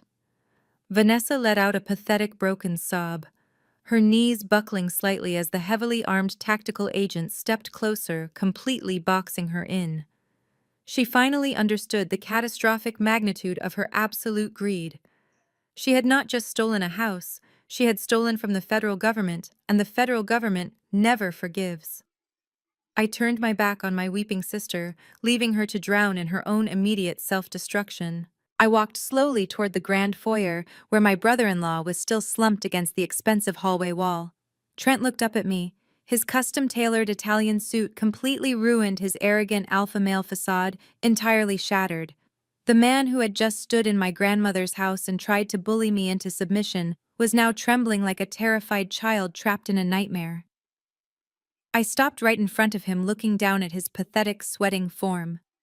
The elite tactical agent stepped back slightly, giving me the clear space to execute the final devastating blow. "You stood on my front porch yesterday morning, Trent," I said, my voice dropping to a freezing, unyielding temperature that made him flinch. "You parked your massive luxury truck on my grandmother's lawn and you mocked me. You told me I was just a pathetic little government clerk making a terrible salary. You laughed right in my face and told me I could never afford to fight your expensive lawyers. You told me to take your bribe and disappear because I was entirely powerless against your elite white wealth. Trent swallowed hard, his Adam's apple bobbing nervously, his eyes wide with absolute terror. He remembered exactly what he had said to me, and he realized with horrifying clarity that he had said it directly to the senior federal investigator who was actively building a massive criminal case against him. Well, Trent, I said, leaning down slightly, so I was looking directly into his terrified, panicked eyes. This pathetic little government clerk just authorized the complete freezing of every single corporate and personal bank account tied to your commercial development firm. The $4 million wire transfer from your developer was intercepted and seized by my department before it ever reached your desperate hands. The violent shadow lenders you owe $5 million to are currently liquidating whatever hidden assets you have left. Trent let out a suffocating gasp, clutching his chest as if he were having a massive physical heart attack. His entire fake empire was completely vaporized in an instant, leaving him with absolutely nothing but massive high-interest debt and federal charges. I also officially revoked your passport and the passport of your wife. I continued delivering the consequences with surgical coldness.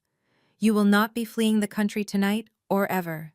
And that $10,000 check you wrote to me yesterday morning, the one you arrogantly thought would buy my silence and make me disappear like a good little victim. I reached into the pocket of my wool cardigan and pulled out the crisp folded check. I held it up, letting the harsh flashing emergency lights illuminate his frantic signature across the bottom line. I officially logged this check into federal evidence this morning as a documented attempted bribery of a senior federal agent. I stated, my voice ringing out through the hallway with absolute finality. The sheer crushing weight of the multiple federal felonies, the entirely frozen bank accounts, the aggressive shadow debt, and the undeniable physical proof of federal bribery completely broke his mind. Trent's knees gave out completely. He let out a horrific, agonizing groan and collapsed entirely onto the polished hardwood floor, his body going completely limp as the tactical agents immediately moved in with heavy steel handcuffs. The sharp metallic click of the heavy steel handcuffs locking around Trent's wrists echoed through the grand foyer, sounding like a massive vault door slamming shut on his life. He did not even try to resist the federal agents as they hauled his limp, sweating body off the polished hardwood floor. He just stared blankly at the ruined family portrait lying in the corner, his mind completely broken by the absolute severity of the federal trap he had arrogantly walked right into. I stood perfectly still, watching the agents secure him my face, betraying absolutely no emotion. The first domino had officially fallen. But the tactical raid in this pristine suburban house was not over yet. A sudden horrific wailing erupted from the dining room behind me. My mother Brenda, who had been slumped against the expensive custom wallpaper, watching her golden child Vanessa being read. Her Miranda rights suddenly snapped out of her paralyzed state. She realized with absolute terrifying clarity that her perfect, wealthy daughter was actually going to federal prison, and her entire elite social standing was turning to dust right in front of her eyes. Zaria. My mother screamed, her voice completely raw and hysterical. She scrambled across the expensive dining room rug, her genuine pearl necklace swinging wildly, her designer dress tangling around her knees. She did not run to Vanessa. She crawled directly toward me, the only person in the room with the actual power to stop the nightmare. She threw herself at my feet, completely abandoning her lifelong facade of arrogant suburban dignity.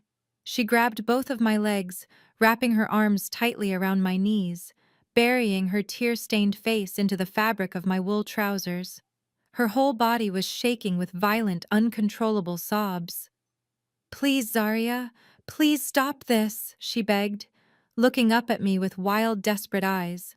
Her expensive makeup was running down her cheeks in dark, muddy streaks. "Tell them to let Vanessa go. Tell them it is a mistake. She is your sister Zaria. I am your mother. We are your family. You cannot do this to your own blood. Please have mercy on us. We will give the house back. We will give you whatever you want. Just tell these men to leave. I looked down at the woman who had given birth to me. This was the same woman who had spent my entire life making me feel completely invisible and entirely worthless. This was the woman who had mocked my government job, sneered at my simple clothes, and relentlessly elevated Vanessa as the ultimate standard of success. She had never once protected me or shown me a single ounce of genuine maternal grace. And now, when the federal consequences of her own toxic favoritism were finally crashing down upon her, she dared to weaponize the concept of family to save herself. I did not step back. I did not try to pull my legs away from her desperate grasp. I simply stood there like a stone pillar radiating a quiet, lethal calm. "You talk about family, Mom," I said, my voice perfectly level, carrying clearly over her chaotic sobbing and the static of the tactical radios. "You invoke the sacred bond of blood to beg for mercy, when it is your golden child facing the consequences. But where was that fierce family loyalty when Grandma Josephine was sick and dying in that historic house? Where was your mercy when Vanessa forged my legal signature to steal the only inheritance I had left?" My mother gasped, her breath hitching in her throat as she desperately tried to formulate an excuse. "I did not know," she stammered, shaking her head rapidly. "I did not know what they were doing, Zarya. I swear to God. They handled the business. I am just an old woman. I had nothing to do with any of this fraud." It was the ultimate pathetic lie. She was entirely willing to play the innocent, ignorant victim to save her own skin. But I was a senior forensic auditor for the United States Treasury, and my entire career was built on proving exactly what people knew and when they knew it. I reached into my simple leather purse and pulled out my highly secured encrypted government phone. I bypassed the biometric lock and opened the specialized audio application tied directly to the digital voice recorder I had used in the spare bedroom of the historic house just a few days prior. I looked down at my mother, whose desperate tears had suddenly frozen on her cheeks as she stared at the glowing screen of my device. The federal agents in the room shifted their positions, stepping closer as they recognized the standard procedure for presenting evidentiary audio. I tapped the screen and pressed play. I turned the volume up to maximum, letting the crystal clear digital recording fill the entire dining room. The audio was absolutely flawless. My own recorded voice echoed first, stating clearly that the signature on the deed was forged and that Vanessa had committed a massive felony to steal the house. And then came the completely undeniable response. My mother's own voice, crisp and loud, sighed heavily over the phone line. "Yes, Zarya. We all know she filed the paperwork." The recorded voice of my mother said, her tone completely casual and dismissive. "The deal is closing soon and the commercial developer is ready to move forward. Vanessa is drowning in debt right now. You have a stable little desk job at the government. Why can you not just let your sister have a win for once in her life? Just keep your mouth shut, pack up your cheap clothes, and stop making a big deal out of absolutely nothing." I stopped the recording. The suffocating silence that slammed back into the room was heavier than concrete. Vanessa, who was standing nearby in the custody of two federal agents, stared at our mother in pure, unadulterated horror. My mother had just completely incriminated herself on a federal wiretap. Brenda's hands went completely limp, sliding slowly down my legs until they hit the floor. She stared at the black phone in my hand, her mouth opening and closing silently, unable to process the absolute perfection of the trap she had casually walked into. "You actively concealed a massive federal crime against the United States government," I stated, looking down at the broken woman on the floor. "You justified the forgery of my identity, and you conspired to help them steal restricted federal grant money, all to protect Vanessa's fake elite status. That does not make you an innocent bystander, Mom. It makes you a fully documented criminal accessory to aggravated identity theft and federal wire fraud." My mother began to violently shake her face, twisting into a mask of pure terror. "Zarya, no," she whimpered, curling into a tight ball on the floor. I looked at her without a single trace of pity or hesitation. "You showed no mercy when you helped them steal Grandma Josephine's legacy," I said, delivering the final lethal hook of my investigation. "The federal government will not show you mercy either." I looked up and gave a single sharp nod to the lead federal agent standing behind her. He did not hesitate. He stepped forward, grabbed my mother's arms, and hauled her off the hardwood floor. The sharp metallic sound of the heavy steel handcuffs clicking tightly around her wrists echoed through the dining room, sealing the absolute destruction of the family that had tried to bury me. The lead agent secured the heavy steel around my mother's wrists, adjusting the cold metal, so there was absolutely no room for her to slip free. Brenda let out a final exhausted whimper, her chin dropping to her chest as the remaining fight completely drained out of her body. The tactical agents did not offer her any gentle words of comfort.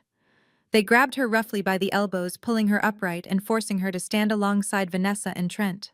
The three of them stood in the center of the ruined dining room, a pathetic display of shattered arrogance and profound federal consequences. The expensive Thanksgiving turkey was growing cold on the table. The crystal champagne glasses were shattered on the hardwood floor, and the fake elite empire they had worshipped for so long was officially dead. I turned my back on them and walked slowly back to my seat at the end of the long table. I reached out and picked up my porcelain coffee cup, feeling the residual warmth of the dark liquid still radiating against my palm. I took a slow, deliberate sip, watching over the rim of the cup as the federal strike team initiated the physical extraction protocol. "Move out," the lead agent commanded, his deep voice echoing over the chaotic static of his shoulder radio. The agents grabbed the arms of my family members and began forcefully marching them out of the dining room. They stumbled awkwardly, their hands bound tightly behind their backs, unable to catch their balance. They were paraded down the pristine grand foyer, past the shattered glass of their ruined family portrait, and right toward the heavy double front doors. The lead agent pushed the doors wide open, letting the cold, sharp night air rush into the suffocating warmth of the house. The harsh red and blue strobe lights from the tactical vehicles completely overwhelmed the gentle amber porch lights, casting violent, shifting shadows across the faces of my mother, my sister, and my brother-in-law.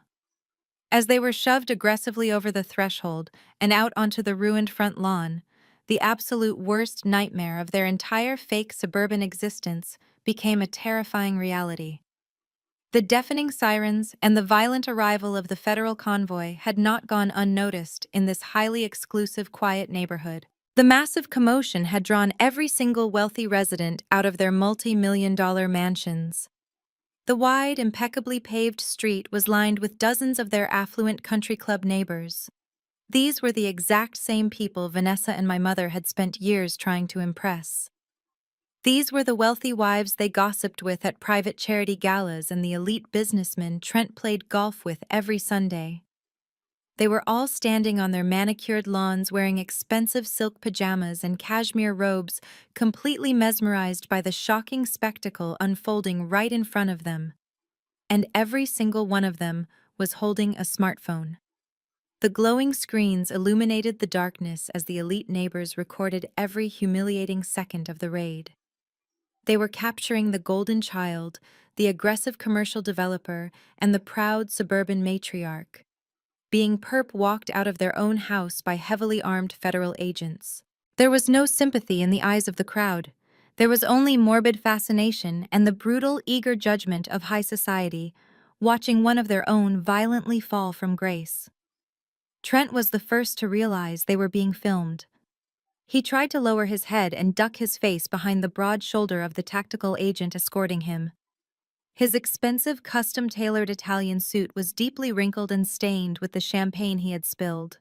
His leather shoes slipped clumsily in the deep, muddy trenches the federal vehicles had violently carved into the pristine grass. The wealthy alpha male who had promised to bulldoze my grandmother's history was now just a terrified, sweating criminal trying to hide his face from the people he used to brag to. My mother followed close behind him, completely falling apart under the harsh glare of the camera phones. Brenda could not hide her face. She just squeezed her eyes shut, tears streaming continuously down her ruined makeup as she was marched through the mud. The neighborhood gossips were whispering loudly, pointing at her heavy steel handcuffs and her ruined designer dress. She knew that by tomorrow morning, this viral video would be sent to every single member of their exclusive country club. She would never be able to show her face in polite society ever again. Her precious reputation, the only thing she truly cared about, was entirely obliterated. Then came Vanessa. She was struggling against the firm grip of the federal agents, her expensive heels sinking deep into the wet, ruined soil of the front yard. The heavy sequins on her dress caught the flashing red and blue emergency lights, making her look incredibly ridiculous and entirely out of place in a federal crime scene. She looked frantically at the faces of her wealthy friends standing across the street, desperately searching for a single look of pity or understanding. She found absolutely none. They just stared at her with cold, blank expressions, keeping their cameras perfectly steady as they documented her massive federal downfall. The agents marched them to the back of 3 separate black bulletproof SUVs. They opened the heavy reinforced steel doors, revealing the cold, caged interiors of the federal transport vehicles. Trent was shoved roughly into the back of the first SUV, his head ducked down as the agents slammed the heavy door shut, locking him inside the dark cage. My mother was guided into the second vehicle, sobbing loudly as the agents secured her in the back, completely cutting off her cries when the door slammed shut. Vanessa was pushed toward the final vehicle, parked directly in front of the wooden porch. As the agent placed his hand on her head to guide her into the back of the dark SUV, she suddenly stopped fighting the physical grip and spun around to look back at the house. I had followed them outside. I was standing perfectly still at the top of the wooden porch stairs, my sensible shoes resting on the welcome mat. The cool autumn wind gently blew past me, but I did not feel the cold. I felt an overwhelming, profound sense of absolute peace. Vanessa looked up at me from the muddy, ruined lawn, the heavy steel handcuffs biting into her wrists, the flashing emergency lights exposing every single terrified line on her face. The absolute realization that I had orchestrated her entire destruction without ever raising my voice completely shattered the last remaining fragment of her sanity. She began to thrash violently against the massive federal agent, her face twisting into an ugly mask of pure, unhinged hatred. She screamed at the top of her lungs, her voice cracking and tearing as she hurled vicious, desperate curses at me. She screamed that I was a monster. She screamed that I had ruined her life, and she screamed that she would never forgive me for taking away her empire. Her unhinged, hysterical voice echoed down the quiet suburban street, being recorded perfectly by dozens of smartphones, ensuring that her final public moment was a display of absolute, pathetic madness.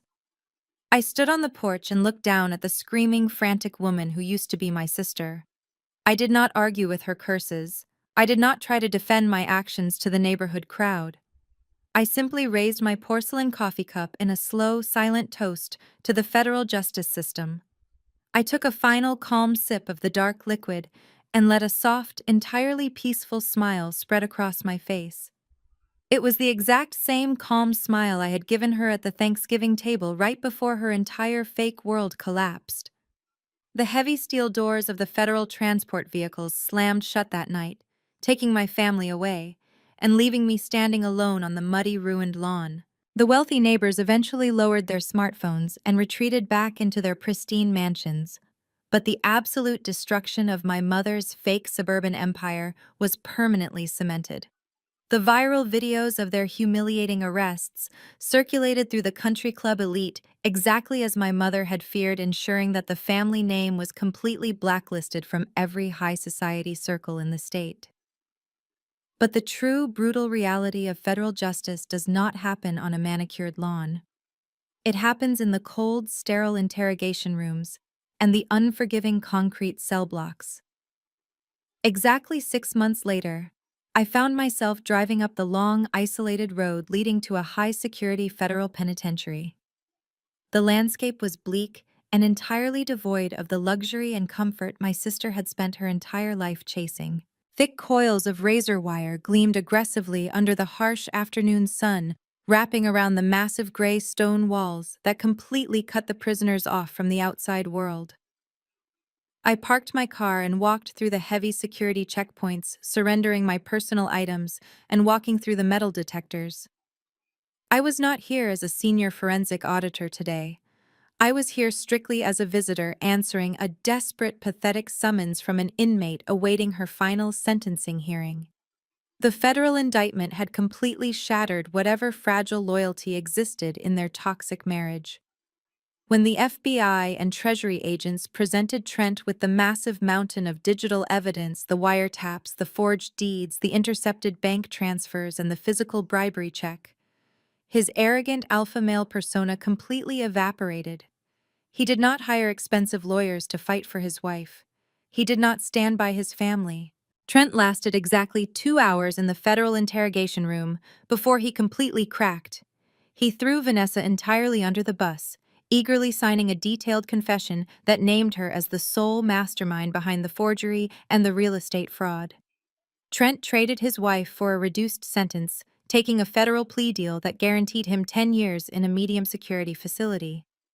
He even filed for divorce from his holding cell, desperately trying to sever his legal ties to her in a pathetic attempt to save a fraction of his seized assets. My mother Brenda was given a lenient 5-year probation sentence due to her age and her complete cooperation, but she was entirely bankrupt and living in a tiny, cramped apartment, completely abandoned by her wealthy friends. Vanessa, however, was left holding the absolute heaviest weight of the federal charges. Because of Trent's cowardly betrayal and the undeniable physical evidence I had gathered, she was facing a mandatory minimum of 20 years in a high-security federal prison. A heavy metal door buzzed loudly, and I walked into the sterile visiting room.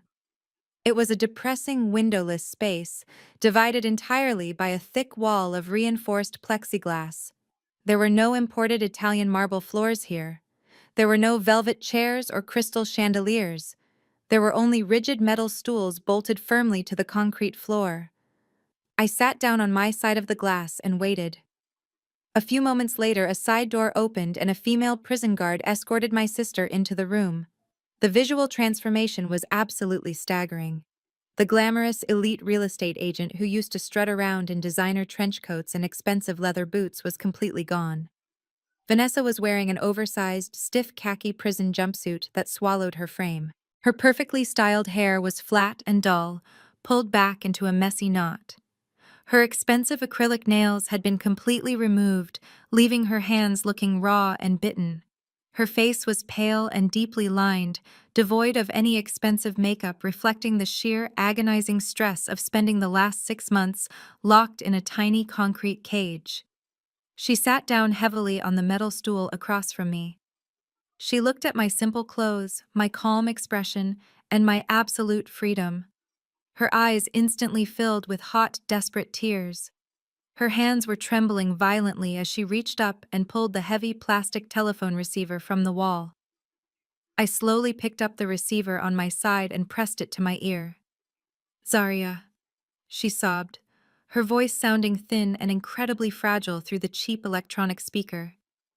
"Thank you for coming. I did not think you would actually come." I did not say hello. I just looked at her through the thick smudged plexiglass, waiting for her to get to the point. She pressed her free hand against the glass, her tears spilling over her pale cheeks. "My final sentencing hearing is next Tuesday, Zarya," she pleaded, her voice cracking with pure desperation. "My public defender says the judge is going to throw the book at me because it involves federal grant money. They are talking about 20 years, Zarya. 20 years in this horrible place. I will lose the best years of my life. I will have absolutely nothing left when I get out." She took a ragged breath, trying to compose herself, but failing completely. "I am begging you, Zarya," Vanessa cried, her tears dropping onto the metal counter. "You are a senior official at the Treasury Department. You have power and influence. You can talk to the federal judge. You can give a character reference and tell him that I am not a threat to society. You can tell him it was just a terrible mistake and ask for leniency. Please, Zarya, I am your sister. I am so incredibly sorry for everything I did to you. Please just help me. I sat perfectly still listening to her pathetic begging. She was not sorry that she forged my signature. She was not sorry that she tried to bulldoze Grandma Josephine's house and erase our history. She was only sorry that her profound arrogance had finally caught up to her, and she was terrified of the cold, hard concrete bed she had to sleep on every night. She was playing the sister card, the exact same toxic manipulation tactic our mother always used, expecting me to just fold and save her from her own actions.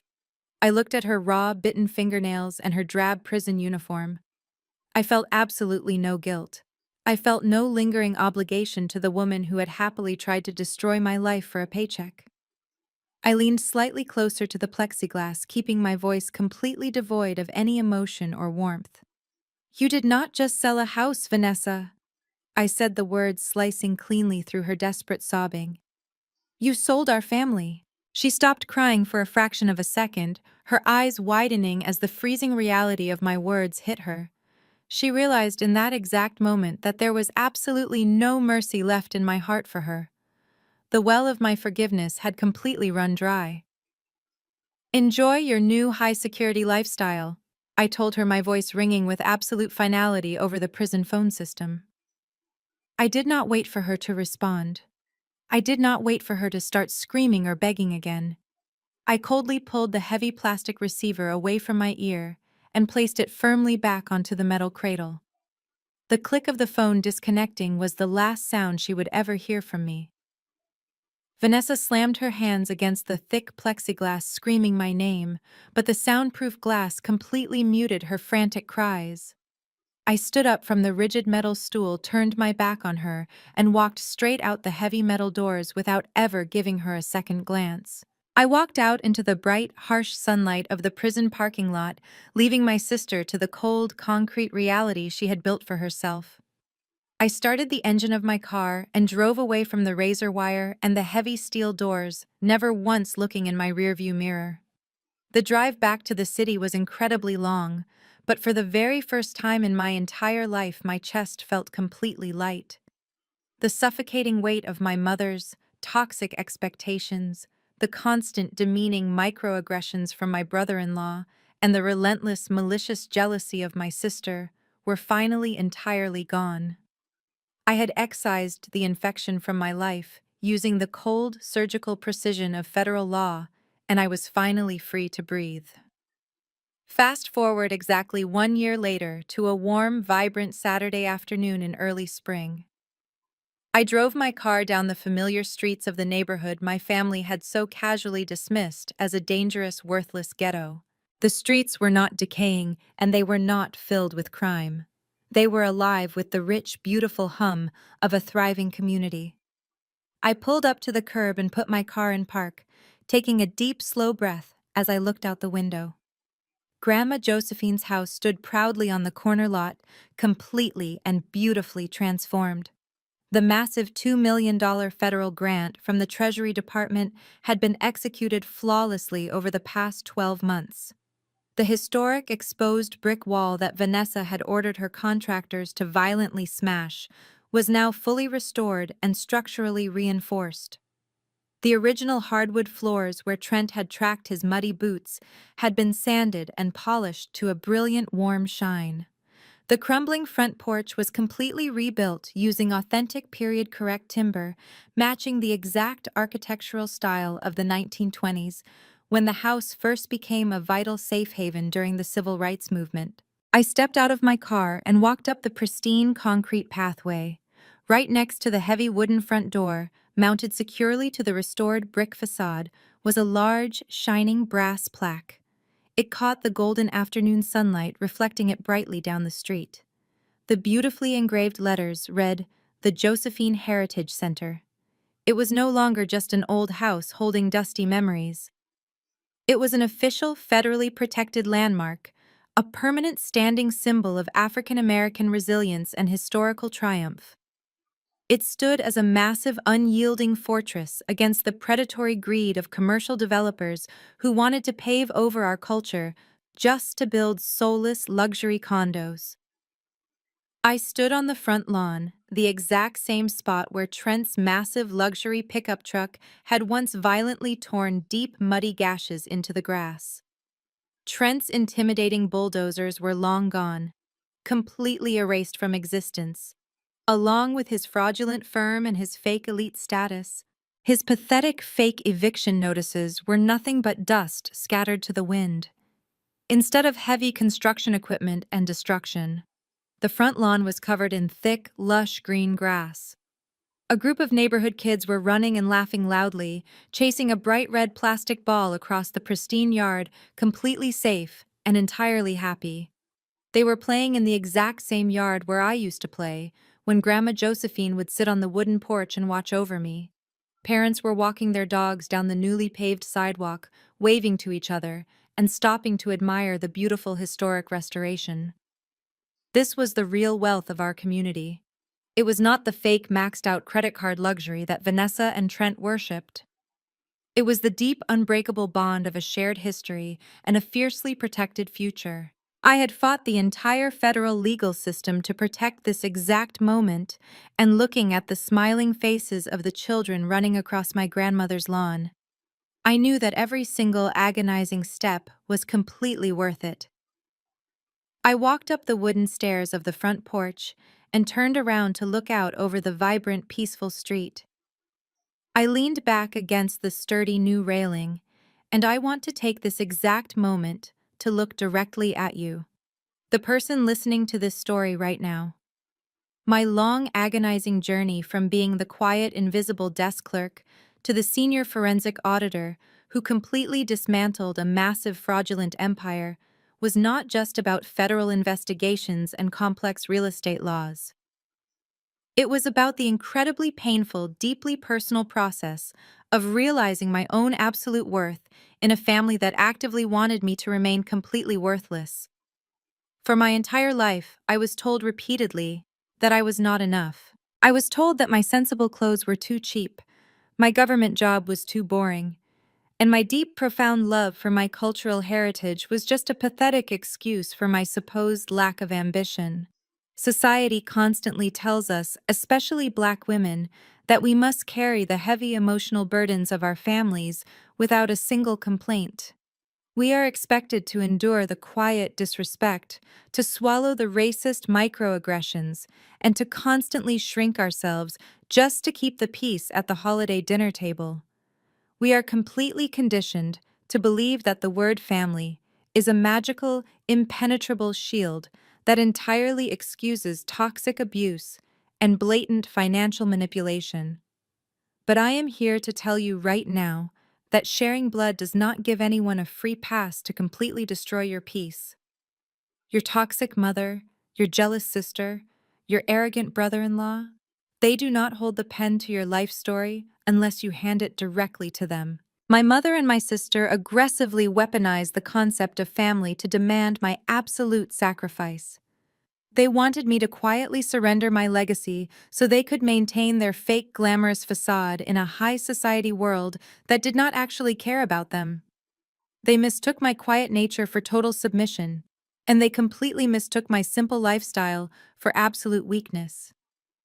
You do not have to accept the terrible role that toxic people have violently forced upon you. You do not have to sit at a table where you are being served nothing but pure disrespect and manipulation. Sometimes the absolute most powerful thing you can do is to calmly walk away, document their actions, and let the massive, crushing weight of their own arrogance completely destroy them. You have the ultimate power to draw a hard, unyielding boundary and actively protect the things that are truly sacred to you, whether that is an old historic house, a quiet career, or simply your own mental health. Never lower your self-worth just to fit into someone else's terrible expectations. Build your own empire and protect your peace with absolutely everything you have. If someone tries to bulldoze your boundaries, you do not have to scream and you do not have to cry. You just have to stand your ground, know exactly what you are worth, and let the brutal consequences of their own actions catch up to them. Have you ever had to draw a massive line in the sand with a toxic family member who tried to use your kindness against you? Have you ever had to completely walk away from people who underestimated your intelligence and your absolute power? I want to read your incredible stories in the comments below, so please share them with me. Let us build a strong, massive community of people who absolutely refuse to be bullied and refuse to be silenced. If my journey resonated with you, and if you loved watching absolute cold justice being served today, please hit the like button and subscribe to the channel for more powerful stories of resilience and sweet, unyielding revenge. Share this video with someone who might be struggling with their own toxic family right now and needs a massive reminder of their own incredible strength. Thank you so much for listening to my story. And remember that your peace is your absolute greatest asset, so never let anyone steal it from you.